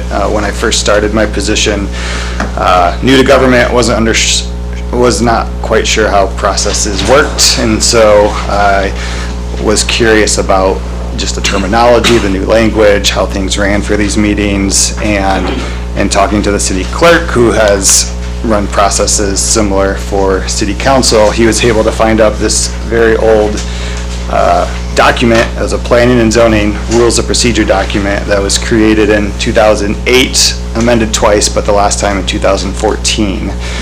And I started to read through that document as a way to educate myself on the work that you all do. There's a lot of code reference in there, and with speaking with the city clerk, a lot of if you're going to cite city code, it has to be exact. Like, you can't, summarize, paraphrase, and a lot of the code had been updated to the point that the overall theme of the terminology and the meaning was still there, but it just wasn't exact anymore. And so I started to edit that document, and it just became a large process as much of the code has changed over the years. And then in speaking more with the city clerk, we've had conversations about him possibly redesigning the city council rules of procedures to have a flow that makes more sense for public. The idea being maybe that it flows along with the agenda, the order of the agenda, and so that is a possible idea. And so anyways, I would like to possibly do kind of a revamp of the order and overall look of that document, as opposed to just amending it. And originally I thought we could only just amend it, but in talking with the city clerk, he said that since there would be significant changes, it could be a document that we just kind of put aside and just develop a new one for you all to develop. And that would be helpful for myself, people like Clara, who's also new commissioners when they are onboarded, to help learn with the process, because I don't know how familiar any of you were with the planning and zoning process when you first started, but it's been an educational experience for me, and so I think that would be a good document for this commission to have updated and current and well formulated and thought out. So if the commission's okay, I just didn't want to start that project without your blessing, as that would be kind of a big undertaking. So I wanted to get your thoughts. I included it in the packet. I kind of showed the updates that I've already gone through. Most of those were just, again, code updates, and I went through Title II, Title 15, all the areas in code that reference planning and zoning commission to make sure it's included somehow, but I think it could be organized a little better. Just wanted to get your thoughts before I go down that road. Thank you. Any comments from the commission? I think it's a good idea to revamp it. I mean, whether just adjusting it or writing something entirely new, I think it kind of depends on which one's easier for you guys for administration. They're fine with me. Yeah, I mean, the other idea is like, in talking to the city clerk, he's possibly looking at revamping theirs as well, and it kind of makes sense to have them maybe be similar to each other. And so I think if we went that route, I think it'd be a long-term project, and I'd work closely with him to kind of make those aligned. And so, yeah, I don't know, easier is the proper word, but I think it would be better, and I'm willing to do that. So I see most of what you're doing is a lot of wordsmithing and changing your around and condensing. So you're saying that you would have to just call it a whole new document, even though it's almost saying the same thing, but it's just Yeah, but I think I would, differently? yeah, but I would like reorganize it to make more Oh. sense, like, and have it flow, you know, like you have an agenda for the meeting, and so like part of that document is to explain what each aspect of the agenda is, what takes place, and so we could put it in an order that flows better with how an actual meeting flows. And then there are things that are outside the meetings that are in code that I might organize. I'm not really sure. I would put together some sort of draft and get eyes on it, but might organize it in how it's laid out in city code. So that's easier to kind of understand and follow because there's a certain flow in there, but it could be a potential work session topic or two to get a draft under my belt and then get feedback from you all on what makes it. Honestly, it should be something, the end goal would be if the public does read it to understand, help them understand what you all do, and then for any interested commissioners or new commissioners, for them to have a good understanding of what this position entails, understand the language a little better, and in your first meeting or two, have a guide to help you like understand what's happening at meetings and work sessions and expectations. Here's your handbook, you know, you're like, Yeah. for the Yes. first meeting. When I found that like a lot gets like, there's a lot of language, it's just like being just more to the point, you know, without, you know, would that be a theme to just, you know, it'd be shorter and be like, here's the important, it just seems like things get, you know, we lose interest. I know I have when it goes on and on and on, you know, or, I don't know what I'm trying to say. No, I completely agree. I mean, like not exactly related, but somewhat, you know, the comprehensive plan update that we're kind of working on in our office. We're currently meeting weekly in our office to kind of go over some ideas for that. And one of the first things we've been doing is reading over other cities' comprehensive plans. And there are some that are, you know, 40, 50 pages, and there are some that are 600 pages. And to that point, like, who is that for at that point? And if this is a document we want the public or interested commissioners to read, can we like just hit the define essentials. Yeah, the essentials, and make it clear, understandable, not using. Yeah, where someone's gonna actually like, oh, this is interesting, I've already read a page, there's only 5 more, they're gonna keep reading, rather than like even, I mean, that's just, you gotta have footnotes, like if there's a lot more, okay, this is an important part and we need it in there, so you footnote a little note. Yeah, which is why I think it's a good project for me as someone new to government. Like, this is a whole new language, and so I think I have that vantage point of like what would make sense to me, someone like me that's like learning this for the first time. And to make it accessible to the public, I think is great, you know, to just, you know, a lot of people came tonight, which was great, but just to kind of, here's a little about how meetings go, to kind of knock out that. Sure, I mean, we still have a vacant seat, you know, and maybe this helps recruitment, or. Like you could see it help more people come, like, oh, I can kind of see what to expect, you know, like being on TV, being on the air definitely helps, but to have that document and know when they can talk and what that looks like and which meeting, the difference between a regular meeting and a work session, you know, okay, the work sessions, that's where I could really speak a lot and have a conversation with everybody, just kind of getting those things where more people know about it. Would be great, revamp. Sweet. So upon my review, I did catch a few things, but I'll just talk to you via email. Oh yeah, feel free to send me, I know, Chair Griswold found some stuff today that was good. I mean, one of them was like, yeah, the founding of Seward Major. was the wrong year, in the original document. Like, how did that get missed the first time around? Even like having this document, like, tonight with, Joseph and Brenda, like the importance of, and Nick, like the importance of public input. Like, this is such an essential thing. I learned that in a training we recently did. I underestimated that. So maybe to have in that document, like, the public, like that's how these meetings thrive, and that's how we get information. Otherwise you don't get cued to these things. It's like a memory. You don't think about it until someone says, hey, check the frozen water line too. That's been affecting us the last couple of years. So like having the whole document, a goal would be to get people in, but even written in there, up top, like public opinion is essential. I think that's a big goal, is how do we get the public more involved? Like the Safe Streets and Roads for All grant, they'll come speak to you all next month, and they had their workshop last week, and that was a big effort of our office, is how can we recruit, not just use the normal city avenues, but the Facebook, Seward AK announcements and different avenues, and they said that Seward had the biggest turnout of all the partner towns. And so like that's a goal of our office, is how can we bring the public more into these meetings, the work sessions, the meetings, because that voice is important. As again, we're your commissioners, we're staff, but we're not always going to be experts on what we're talking about, so we need that public involvement. Yeah, stuff to listen to.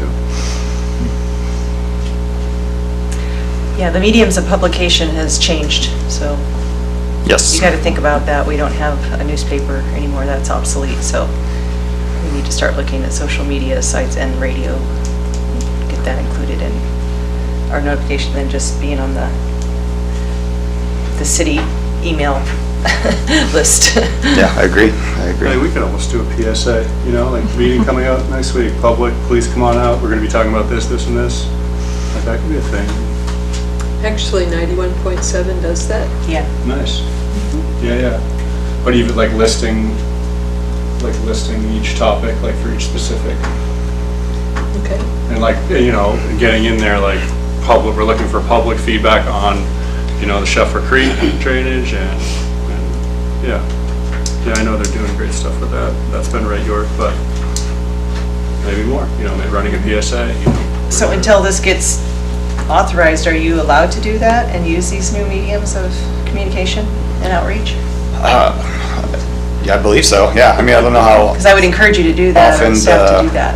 the city has a Facebook page now, and so I've been marketing all the meetings with the woman who does all the city kind of outreach on that. I know the city manager does like a online newsletter now, and so I'm putting stuff in my city manager report to get out in that avenue, and so yeah, trying to do the best we can with. It's a job in itself. It is.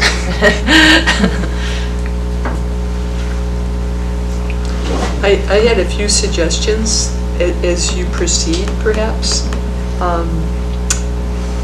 Along Commissioner Ullman's comments, summarize the legalese instead of duplicating the code. A lot of that, of this document this is Title 2, and we can always just go there and read Title 2 if we want, but it made a lot of heavy reading to go through that whole title code, and it could be summarized into like English, which would be really You're right. nice. And I really like that suggestion to follow the agenda, which this is what we use. And these little notes in italics in smaller print, that is from the rules of procedures.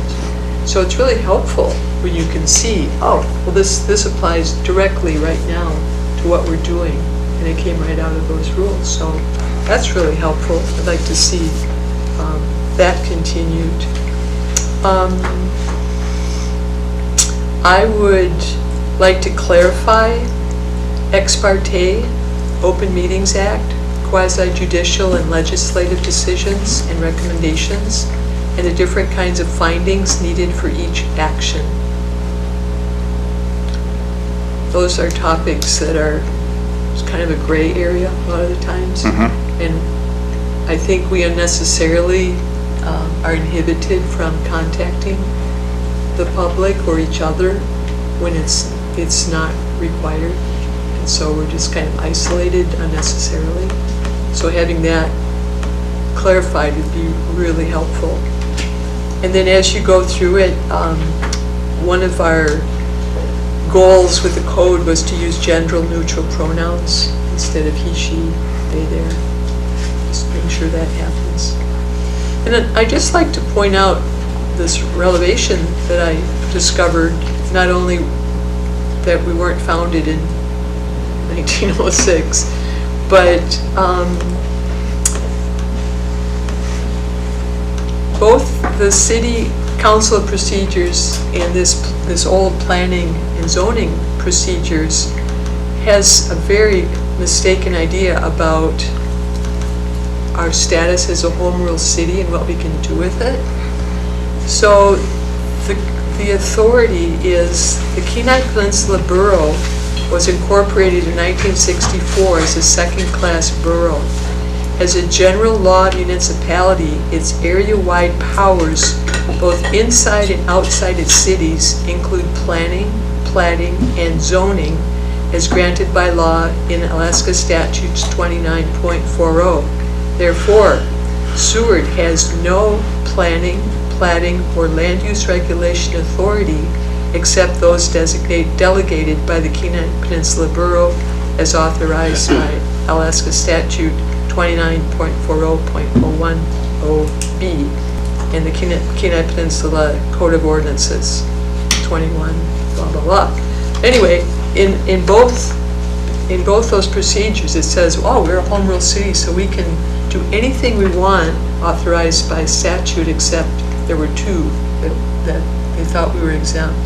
But because we are a home rule city inside a second-class borough, we have to make recommendations on those things. We don't decide them. We forward them to council and they forward them on.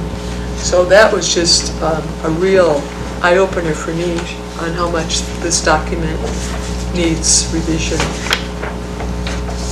So I had a whole bunch more, but like Rhonda, I'll just send them to you. Okay. By email. Any comments from the audience? Okay. Any other comments from commission? All right. Well, go ahead. I did have one more thing. Sure. Susie Urbach gave it to me here a few weeks ago with concerns with flooding in her backyard based on the Dickraft Road.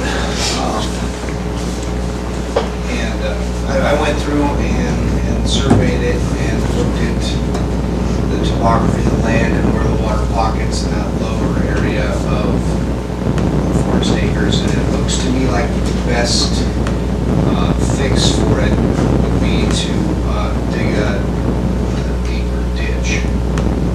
The city owns all the frontage on the south side of Dickraft Road there. And if they went through and steepened the ditch that goes around towards Diamond, that would greatly improve the drainage of those particular properties. Okay. And I assume you'll let Public Works know about that comment?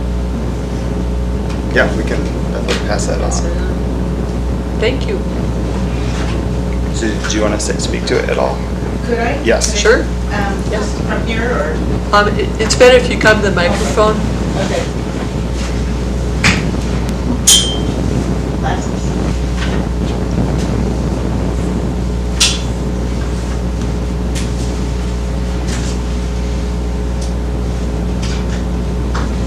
My name is Susan Urbach, and I live at 604 Alder Street out in Forest Acres, and I've lived there for 36 years. Thank you, Nick, for presenting this.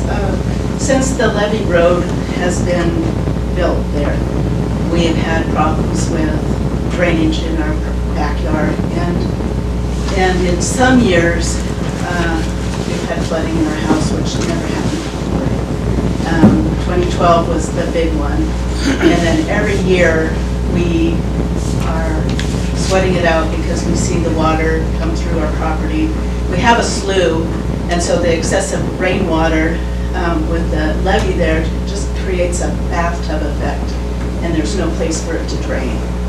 And all the people in this row that were here at the meeting tonight were neighbors of mine who have the same kind of issues.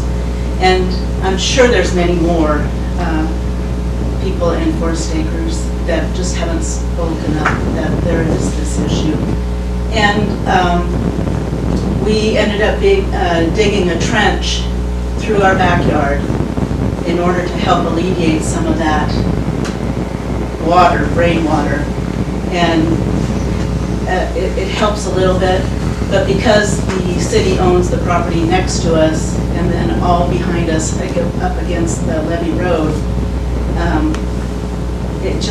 there's not enough slope to help drain it out. And so that's why Nick and Daniel are so great about coming out to the property to see firsthand what was happening. I invite any of you to come as well. But it is a real issue, and it seems like the project, and correct me if I'm wrong, Nick, but the project that's going on the levee road is up towards the dump site and to keep it from flooding, but I don't think that's going to alleviate any of the homeowners' problems of flooding year after year. So I'm asking, begging that the planning and zoning, the city does something to help us with this problem, because since we bought our homes so far back before the levee road, and it was never a problem up until they built that. And there aren't any culverts, and for good reason, as Nick pointed out, it was to protect us, the neighborhood, from Resurrection River from flowing into our neighborhood. It hasn't happened, but it could. But there's no culverts there to let the water drain out the other side. There's one culvert down at the end of the highway, and it's not workable. It doesn't help us at all. So anyway, thank you for listening. And if you have any questions for me, or I can help in the future, I really appreciate it. And this what Nick suggested about digging a big trench down parallel to the levee road on the south side, we could meet our ditch to it and help the flow of water get out of the area. So between the two of you, would you culvert that underneath the levee road and have it go north? No, Where would it flow? It would flow, there's a low-lying area, I guess farther south. So you have Diamond here, and then the road turns and heads towards the highway. There's a low-lying area that would receive most of that water, if not all of it. But the slope of the ditch at Diamond for about 200 yards is so gradual that it stands a lot of water, especially with all the grass. So it would run in the back of her property and parallel to Dick Raff Drive? It would just be on Dick Raff Drive, the ditch. So what's happening now is that it's almost flat. The ditch it's almost flat, right. Almost flat, and then it drops down. If they brought that up, so that the drop was more gradual instead of all at once, it would handle the water quicker. So where is that, again, which direction is that water going to flow, that excess water? It's collecting in her yard in the neighbor's area? South. It's going to go south? Southeast? Yes. Southeast. Okay. That's going to do it, huh? It No will culverts? certainly No? help. Okay. And I know that. You almost need a levee in your yard. I'm sorry? You almost need a levee in your yard. You got a trench. It's too much to ask. Daniel said, the city has not a whole lot of funding for redoing the whole levee road to help us out, but that would be a huge step forward to make our property usable and not have to worry about flooding, our house is flooding. My house is not low lying, it sits up, and for the water, the underwater, or the rainwater to be so excessive that it floods our basement is shocking, you know, so, anyway. Is this happening on the other side of the levee too? Is water pooling up there? I don't know, but there's no structures on the other side, so I don't know that it's inundating anything. Doesn't that flow right into the Resurrection River? I'm just wondering if it's just rainwater, there's not like a little tributary of Japanese Creek sneaking over on your side of the levee? I have a slough in my backyard Okay. that's usually, doesn't have a whole lot of water in it. Okay. But when the rains come in the fall, it fills up, and it always has, and it would just pool out a little bit. But now it's almost like a river back there. And, I imagine the water table is quite high. yes, it is. And you seem to be getting more and more rain. Right, right. But it might help to analyze what's happening on the other side of the levee, and if that needs a ditch, or to route it into, I know Japanese Creek goes all over the place on the other side, to just try to get that water table to move off your yard, expand the scope of the project maybe. So Nick, Susie, I see this as a short-term solution in the sense, how does it blend into this long-term solution that the borough is presenting in the overall mitigation plan? Is this something that's gonna can complement somehow, or are you guys talking? But my opinion is that it doesn't have anything to do with Dick Raff Road. So the elevation of the bottom of her basement is level with the ground of the road adjacent to her house. So what's happening is that it's slowing down the rainwater enough from leaving her yard that it ends up in her basement. Oh, okay. She needs a gap. We just need to speed up its exit.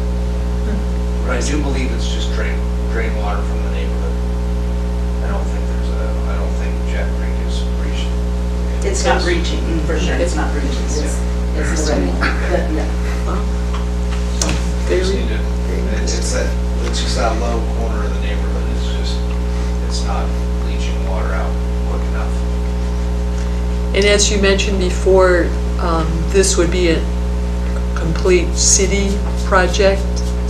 There wouldn't be Correct. funding from the mill? Okay. It's really only about a day's work to dig that ditch deeper. Okay.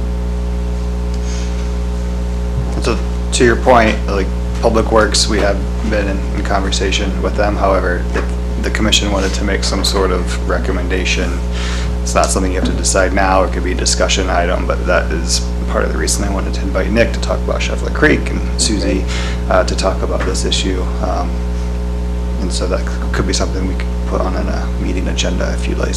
Or if you have more research you'd like our office to do, we'd be happy to do that so you can make a recommendation.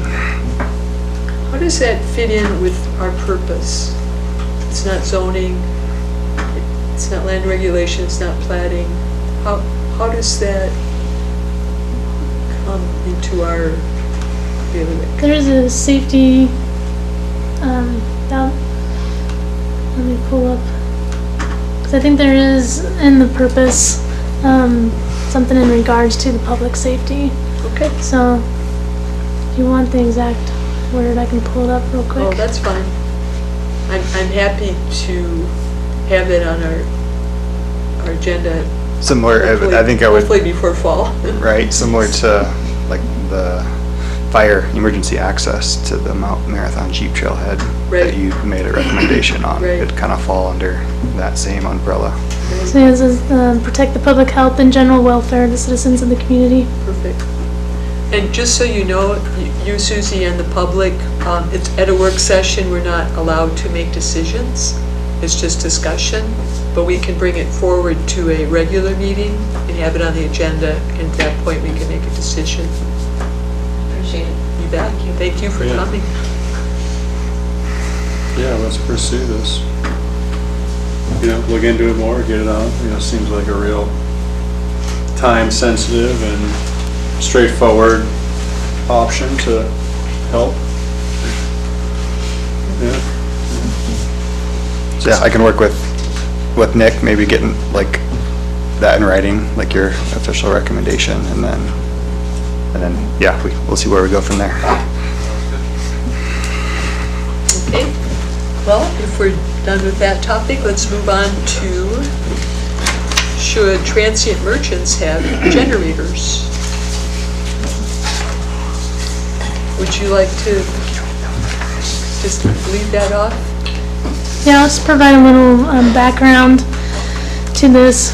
So I had been corresponding with an individual that has a vacant property and was planning on using that property for transient merchants, food trucks during the summer, and went through the list of requirements in the land uses section of code with this individual and specified, look, the use of generators is prohibited. It wasn't an issue. They were going to bring electricity to the site, but in our conversation, they requested during the 4th of July, could they have additional food trucks on this property, and could they use generators for that short duration of time? And so this conversation brought to light that we do have many food trucks actually that operate during Mermaid Festival and 4th of July on generators. Fire chief told me this past weekend there were 25 to 30 generators operating during the Mermaid Festival, and during the 4th of July there's about 20 generators. So we bring this up more of just, do we need to clean this up in code sort of question, and specify that there is an appropriate time when generators can be used for transient merchants?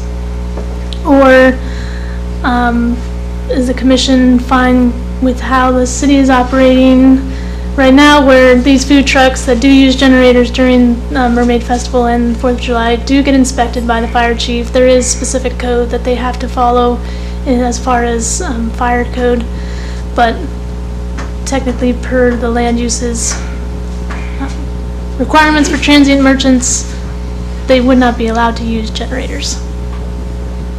But you're saying they have been? Yes. 20, 4th of July, and 25 to 30? The Mermaid Festival, they already have been doing that. So the city is allowing them on their property, but we're not allowing them per code on private property. Right, so yeah, any other transient merchants on private properties have been required to not use generators and connect to electricity. And granted, most of these are operating longer durations the whole summer typically, or longer periods during the summer versus just like the weekend for the Mermaid Festival or 4th of July. But Well, that's the difference right there. I mean, Longer duration. yeah. Well, there's a vendor, so all this mobile vendor stuff that's written here is applying to the private, not the city property, but yet I think that when you allow these vendors to work on city property, they are following some of these rules, right? I mean, like, they can't work past 10 o'clock with a generator going, and they can't be open more than 150 days, they gotta move, right? That's So, transient. huh? That's transient merchants. Yes. Have to move every 150 days. yeah, and sorry, I may have made it slightly confusing where I highlighted mobile vendor on page 106 of the packet, and then transient merchant on 108. I just wanted to show the differences between those two, since mobile vendors and transient merchants are very similar in their structure of business. It's typically going to be a food truck for both of those types of businesses. It's just that a mobile vendor only operates in the city-approved locations, and there's a specific permitting process for that. The transient merchant only operates on private property, and there isn't a specific permitting process. It's just a business permit. So the Mermaid Festival and the 4th of July do not fall under a mobile vendor. They fall under transient merchant. So all the vendors that were at the city-owned lot were called transient merchants during the Mermaid Festival? Correct. Because they're not on one of those, remember those Even like though- 12 lots that we kind of looked through? and- 7. Is it Well, 7? Yeah. there's seven mobile vendor permits this year, kind of changes. So I'm confused about, I think this whole thing, and every time we touch anything in code, it's like, oh, this needs work, you know? But it specifically says that transient merchants operate on private property and mobile vendors operate on city property. And yet, you're calling all those food vendors and whatever, mobile, all the vendors, you're calling those transient merchants during the Mermaid Festival operating on city property, which is crazy to me. That's like, that doesn't make sense. By definition, transient merchants are on private property, mobile vendors are on city property. So where does it say suddenly for these two festivals, transient merchants can operate on city property? Well, I mean, that's a very simplified definition of mobile vendors are on specific city property and, It's right in the code. but yeah, I mean, the mobile vendors operate on city-approved locations, which are, the city-approved locations happen to be on city property. So, They don't happen to be. We can't regulate. well, yeah, I guess I don't understand your Okay. question. So, my definition, according to code, my understanding is that one of the main differences between transient merchants and mobile vendors is that mobile vendors operate on city property with a much more extensive permitting system at certain selected sites. They're very regulated. They have to submit a picture of what their thing looks like and how big it is and have public liability insurance. So yeah, the entire It's parking quite a lot bit. that the Mermaid Festival occurs in is not one of those No, locations. it's not. And the 4th of July, where those vendors, is not one of those Right. locations. So it's that's why it's they're not not even in mobile code. vendors. Okay. So our transient merchants, by code, operate on private property and apparently on vacant private property, which is not stated, but it's not prohibited, so that's what's happening. And your person was questioning because he has a big vacant lot and he wants to cram them in. They don't have a permit. We have no idea how many there are because they don't have to submit a permit like they do if they're a mobile vendor. They don't have to do liability insurance like they do if they're a mobile vendor.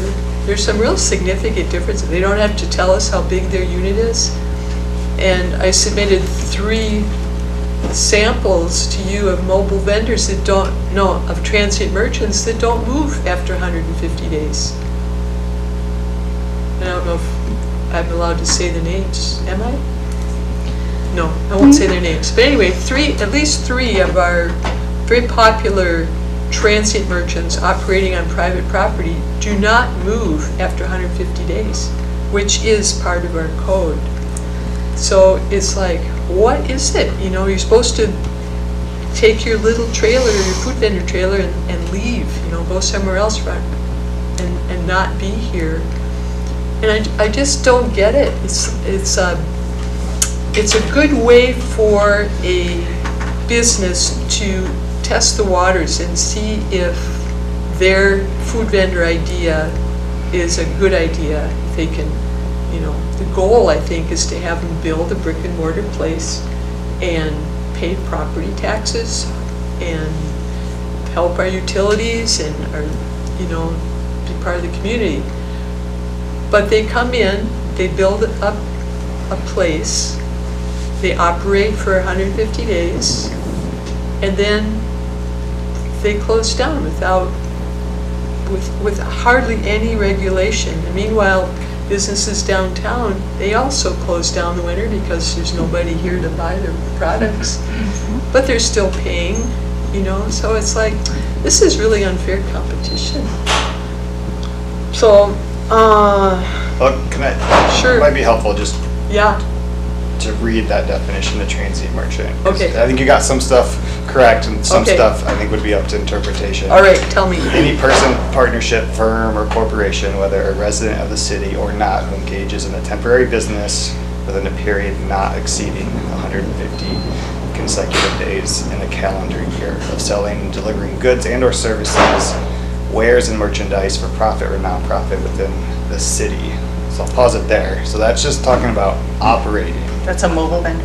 That's transient That's merchant. transient. So Not note- exceeding note the 150 day Yeah, right. limit. So that's just, that section talks about just engaging in business, not that they have to move after that point. But you get to the next part of the code, by operating on a door-to-door street corner or similar basis, or from no fixed location or office, or from a location out of doors or in quarters that are easily movable, such as a temporary leased area or space, motor vehicle, trailer, or tent. And so I think that, because those are ors, not ands, from a location out of doors or in quarters that are easily movable, could potentially be interpreted as, yes, they don't move their location, but are they easily movable? Like a kiosk. Right. It'd be like a kiosk. So they're What- not moving, they're just not What is the operating. term That's- transient mean to you? Does Could- not mean could move. permanent, I just reading the code. That's what the code says. I just want to make sure we're but focusing on transient the code. means not permanent. They don't stay there forever. They're not operating more than 150 days and they can be moved. Yeah. Is how, I'm just telling you how the code is written and that's how they fall under that category. You Well, may it says- disagree with that interpretation, but that technically, the ones we're talking about would be considered Yeah, transient and it says they merchants. shall be removed. They're transient, whereas the mobile vendors, you have mobile vendors in town that they close down, but they don't move. Right? You have a few of them, like you said. Not No, mobile the way vendors. No, there's mobile vendors on city property But if they're that are, mobile that vendors are, that may not operate, I mean, No. beyond that's- 150 days. So the sites that mobile vendors are allowed to be on are the this year, the Wellington Pavilion slab. There's like 4 What there. about in Harbor Commercial area? they're Well, not just on let me approved- finish. So there's sorry. four approved sites at the Wellington Pavilion. Okay. And then there's another site by the Branson Pavilion, and there's a site by the permit parking lot by the Harbor condos, and another one across the street in the south parking lot. Those are the city's Approved mobile vendor spots. sites, Okay. right? All those people leave. They're only there for the summer, they leave. Transient merchants, and I think we all know, it's a popular transient merchants, they have a mobile unit, like a trailer or a vehicle or a cute little structure that's not on wheels, and they only operate, well, some of them seem to be operating, one of them at least all year, but they never leave. And these are on, some of these are on They're- sewer? No, on they're all city on property? private No. property. Transient Okay. merchants are on private property. Okay, I guess that's right. I guess that area in the harbor that I'm thinking, the one is not on city property. Right. It's in the harbor, but it's not on city Right. property. I think we need to either decide whether to adjust this or just get back to the generators. Yeah, and I Okay. think we can, because it's very Right, I apparent know, that they're. that's the question Because on the we're table. talking generators, Yeah. but if we want to revisit it, then we need to make that plan for another day. Correct, you are right. So I do have some thoughts about generators, 'cause I spent a lot of time on this. So generators. And just Well, I to be wanted to clear know that- where they were, where are they and how many of them? Go ahead, Dan. I would say, like, for the specifics of what we're trying to get you all to weigh in on is, should generators be allowed for transient merchants, specifically during big events like Mermaid Festival and 4th of July? It's I not didn't- year-round. I didn't catch Yeah. that differentiation, that it was just Okay. during those Yeah, two that was events. unclear. That's good. Yeah, that would be the primary question, because I think in general, since the transient merchants are on private property, there is going to be electric available. And so, and generally near buildings, so it'd be safety reasons, we want them hooked into electric, not on generators. So yeah, I think primarily just wondering, yeah, do we need to put in stipulations in code for the 4th of July Mermaid Festival? I mean, if the commission is interested in talking about other situations where generators may be appropriate, that's fine to discuss too, but I don't think, as staff, we were necessarily looking for more allowances than those specific weekends. Where Is they're that like already being used. advantageous? Like, can't they just continue to do the electrical hookup during those weekends, or? Sometimes the electrical isn't adequate. They might need a 3-phase or something. And there's so many vendors. Like you said, there was 25 last weekend hooked up. That's Yeah, that parking a lot. lot of Jennies. Certain private lot Yeah, might does not But that only for a support that. weekend. And does that private property have enough electrical hookups? If they do, I would say, yeah, that'd be the first priority, but if they don't, they can default to a generator. Would be my- So just to clarify, because this is sort of a surprise to me, you are only wondering, should transient merchants be allowed to use generators only during the 4th of July celebration and the Mermaid Festival? And- That's what you'd like some feedback on? Yeah, and I don't know if you always get a chance to read at the beginning of the packet, I give a little background. That's good. And so, and then the transient merchant one on page 4, that is kind of where I'd specify that, the focusing on Mermaid Festival and 4th of July, but yeah, and so, I mean, I understand when a packet this large, you see a word and then you kind of just, Okay, well, Give on them the page 3, it says discussion on transient merchants and if the use of generators should be allowed. Period. Direction on new code language or request that the code remains the same. and then the So- background information, Oh, let me read on. Okay, kind hang of, on. Thought I read this whole packet. Yeah, what page is that? This would be on page 4. Okay. What page of the yeah, and packet? I'm not, For the It's very oh, beginning. fine that you didn't catch that, I'm, just, Oh. It's right we there. certainly can't Okay, got it. So it would be convey everything. those but- two events and then potentially special events that the city deemed, Smash. Should some other festival happen. Yeah. yes. Well, 2 years from now. excuse me just a sec. Your further explanation says, the commission will discuss if certain allowances should be made for transient merchants to use generators, period. That's the first thing. The second thing, the use of generators by transient merchants during special events such as the Mermaid Festival and the 4th of July. So there's two Yeah, different I things. don't really want to argue about, Yeah, can we stop, like, let's just Do you apologize for retract not being Yeah. clear enough and move on to the actual Okay, well, it conversation. makes it a whole lot easier. and I mean, yeah, Wish I'd known about it sooner because I spent a lot of time on this. Yeah, okay, so the question on the table, during special events, and we're gonna say Mermaid Festival and 4th of July, we're gonna say the Silver Salmon Derby, the Chamber's signature event, we're gonna include that too. They're probably going to include special events that the city deems special events. Any other examples of that? What else is Like a I think it special was event? SMAF. Anytime there's a festival, Yeah. to Okay, me that's a that good example. definition, right? That's a Because good that's example. when you have more vendors come to town. Right. What happens I mean, we've had people that are parking in the church parking lot and they're selling tacos. Or they're over at the place on 3rd Avenue, it used to be Terry's Tires. Right. And so they have a generator going and they give you liability insurance and They're I not see it pretty supposed to. harmless. They're not supposed to. Well, they're okay as long as they're not running a generator. Right. So that's the question. Is it okay that we just approve that they run a generator or not? Well, I just don't see the harm in them being able to do that and run in general, they're just transient, they're not there for a long time. They're in and out of here. They're feeding the pedestrians or whoever. Yeah, it just being special events, that kind of protects you from like, oh, we could use a generator anytime. No, it's just on these. Special events. Yeah. I think we're all open to that. Yeah. I agree.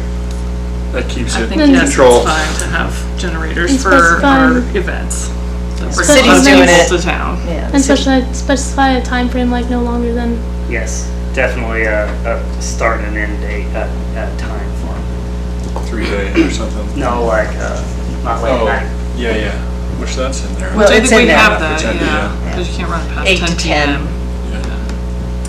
Well, our code has a discrepancy. The campground rules prohibit generator use between 10 PM and 7 AM. But our mobile vendor, Is that in code or is that just Parks and Rec? that's just Parks and Rec. Okay. Because probably people complained when people were running their generators at 6 AM. And generator decibels go from 50 to 100. So 50 is very quiet, but it could still disturb somebody. And then you get up and up and up and up, and it's like a jackhammer. So we have no control over what kind of generator they're gonna buy and use, but we do have control over the times. So in our code, mobile vendors can operate their generators between 6 AM and 10 PM, which is an hour sooner than the campground. And that could be a problem for the neighbors nearby. I know in my neighborhood, I feel like I'm under siege during these special events, mostly 4th of July. And you just like grin and bear it because anything goes to our residents. We just bow down. So it's like, and the other restriction with transient merchants is that they can their only restriction is 5 feet apart. Only restriction. There's nothing about how much parking they need to provide to access their stands or how many you can cram into a vacant lot or a business that already has parking restrictions. Yeah, but we're getting off Only the top. 5 feet apart. No, I'm saying, okay, so each one of them has a generator. That's a noise farm. Well, and Carol and I, we went over this via email just to fill everyone in. There is sound limits in code. It's in chapter 9, and there are differences in sound level limits between 7 AM and 10 PM and 10 PM and 7 AM. And so if generators are allowed in that 6 to 7 time period, they have a different standard of limit they're allowed to go beyond in the 4 zoning areas that they are allowed in. To the chair's point, in her argument, it is hard to enforce or figure out how loud something is. But code currently, I don't know who put together this aspect of code, how these limits were decided, but it is in code that there are sound level limits that anyone who would be operating a generator would have to follow. Well, this sort of seems like a moot thing because anything goes during our festivals. Our code doesn't really allow transient merchants on city property, but there we have a whole parking lot on city property full of transient merchants, and they're all using generators. So it just seems like on special events, we should have a little thing that says you can do anything you want because we can't enforce it. I think we all just know that. All right. They already That's do. what's been happening, yeah, They already exactly. do. So why bother, you know? I see nothing in our code that allows all those transient merchants on city property running generators. I just don't. Some constituent inquired though, so you're trying to abide and asking us. Right, so they have a piece of vacant property, and it has to be within auto commercial, harbor commercial, central business, or industrial. And I also like to point out that we have people sleeping in every single zoning district except hopefully parks. We've got bunkhouses and employee campgrounds in industrial. We've got motels, hotels in AC and auto commercial. And we have residents in adjacent zones and those zones as well, except for industrial. So people are living here and trying to get some sleep.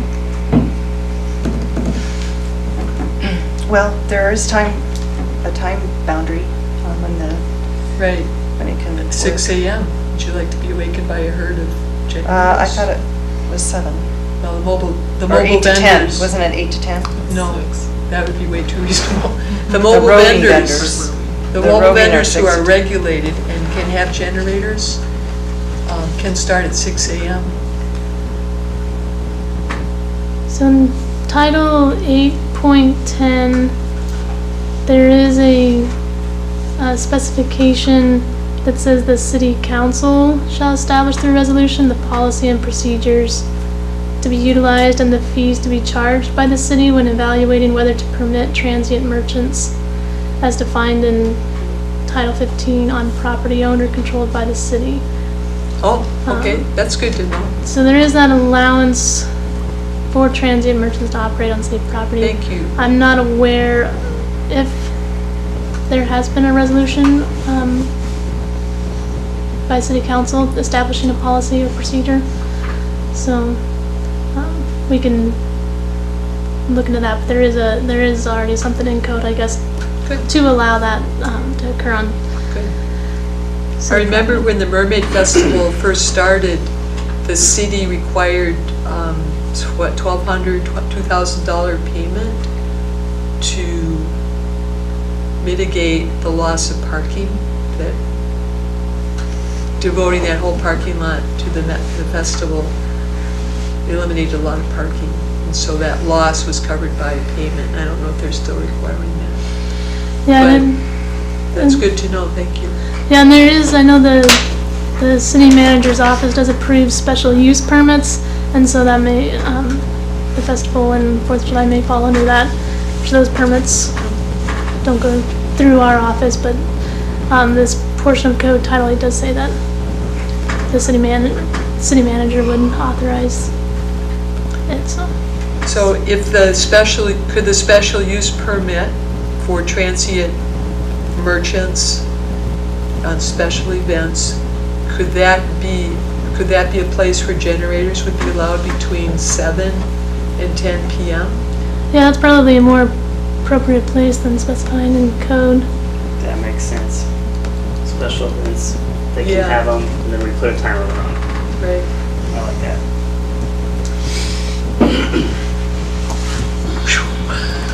Easy.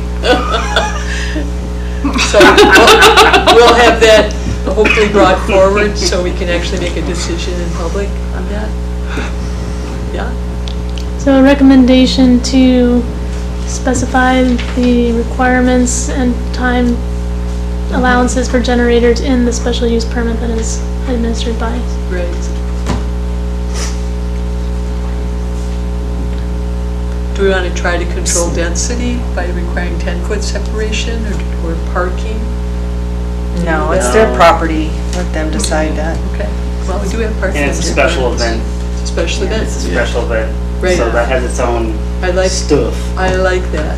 So That's good, thank you. what are we doing now with some people that do have mobile and or transient or roving vendors on their property now? We know some people, right? Or we know some in the area, right? So are they supposed to move or can they just? Are you specifically asking about transient merchants Yeah, that are on private currently property now. operating with generators? So, I'm sorry. Currently operating with generators, Yeah. or? Yeah, they're on private property. I'm pretty sure they are. The way the They're not definition allowed. reads, it sounds like they don't have to move. They just need to shut down or move, is how I kind of look at this today. But they're not allowed generators. Oh, maybe they're plugged in.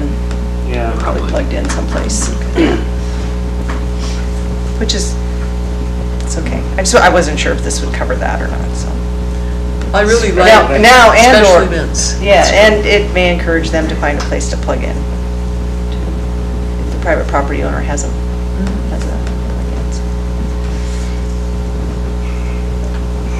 Does that give you the direction? Yeah, I mean, because, you know, what you said earlier about, well, just let them do whatever they want, because it's a special event. We want to avoid that, right? And so you look at things like this, where things are happening which aren't allowed in code. You gotta go two avenues with it. Do we want to enforce it, or do we look at what's happening and be like, okay, this is an appropriate use, can we fix our code to fit what's traditional now in town, so that it doesn't look like we're just allowing whatever to happen? This change would be like, okay, now we're reflecting. We're in control again. Yeah. Somewhat. Where everyone's being treated fairly, the same, Yeah. you know? Right. Yeah, that's good. Okay. That concludes that work session topic.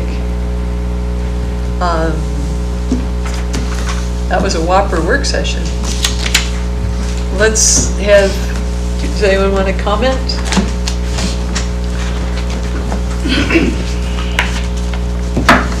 Do we have, I'd like to hear from staff what we have to look forward to for next meeting?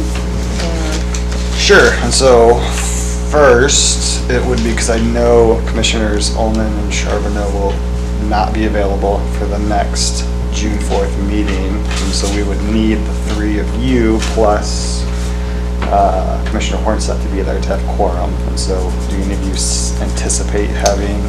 Be here. Y'all look at me. I'll be here. Okay, and so we'll confirm with Commissioner Hornseth. For that one, the city has asked to, originally we thought it would be a short meeting, which it still potentially could, but I'll kind of run through the whole possibility. But the city requested a 5:30 work session on that day to discuss the public safety building location, specifically the fire station. And so the idea was to do a 5:30 work session and then a quick meeting. Quick might be, not, I won't say it'll be quick anymore, because there is the potential for you all to make some sort of recommendation with the Scheffler Creek and or decraft topic that came up today. And then there is a variance request that would be added to that meeting topic. And the special events permit. And the special events permit, yes. It will be a long meeting. Or not, it won't be long. And so what are the commission's thoughts on, I did not confirm with the city on that. I said I would bring it to your attention to see if that was something you all were willing to do. So Scheffler Creek, decraft road, and then what else? A Variance. And the special events for transient merchants permit. Yeah, that's not good. 5:30 work session, then regular meeting following. But you get I think it's pizza. magic. You get pizza. You get pizza. You Well, get pizza. She's in.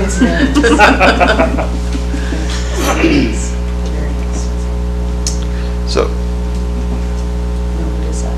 a variance is someone's making a request to do something on their property that does not Oh. align with code. And so Okay, this is a Courtney's new working thing. on that Yeah, it'll be specific application, property. and we'll get that sent out to you, so you all will have time to read that in advance of that meeting.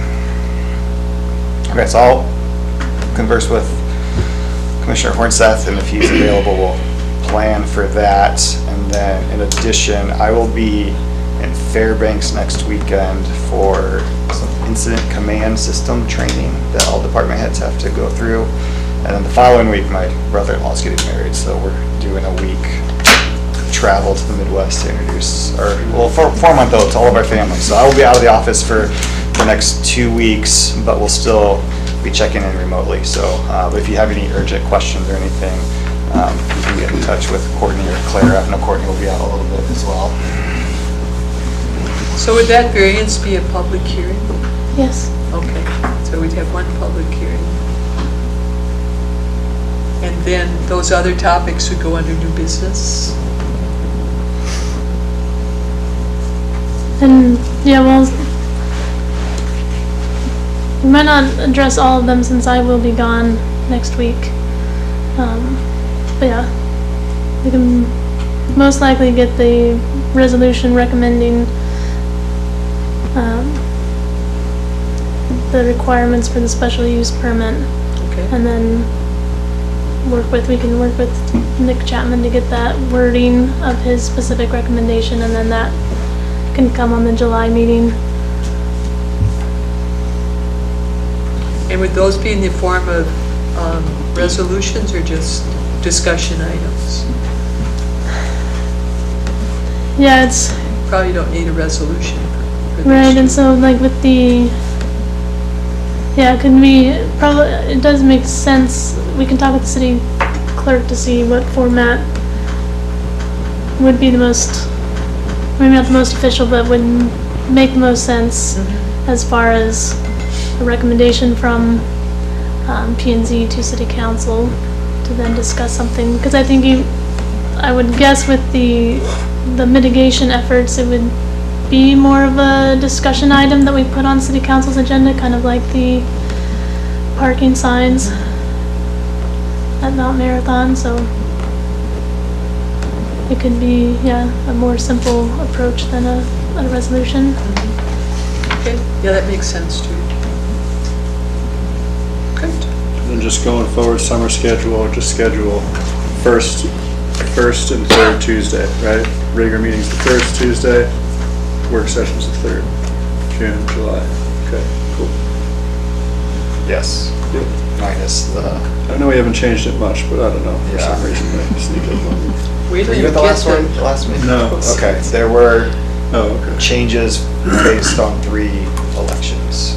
Oh, okay. One in August actually just changed location. Okay. And then October and November are different dates. Gotcha. So through the summer. But through the summer, yes. Cool. No one to see past the summer. Yep. I can't.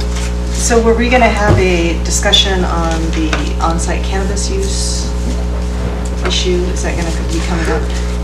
That would have to come up on the work session first, and so I thought you'd penciled it in for the June work session currently, is what June 21st. So at the June 4th meeting, at the end, you would discuss what you would want to cover at the June 18th Okay. work session.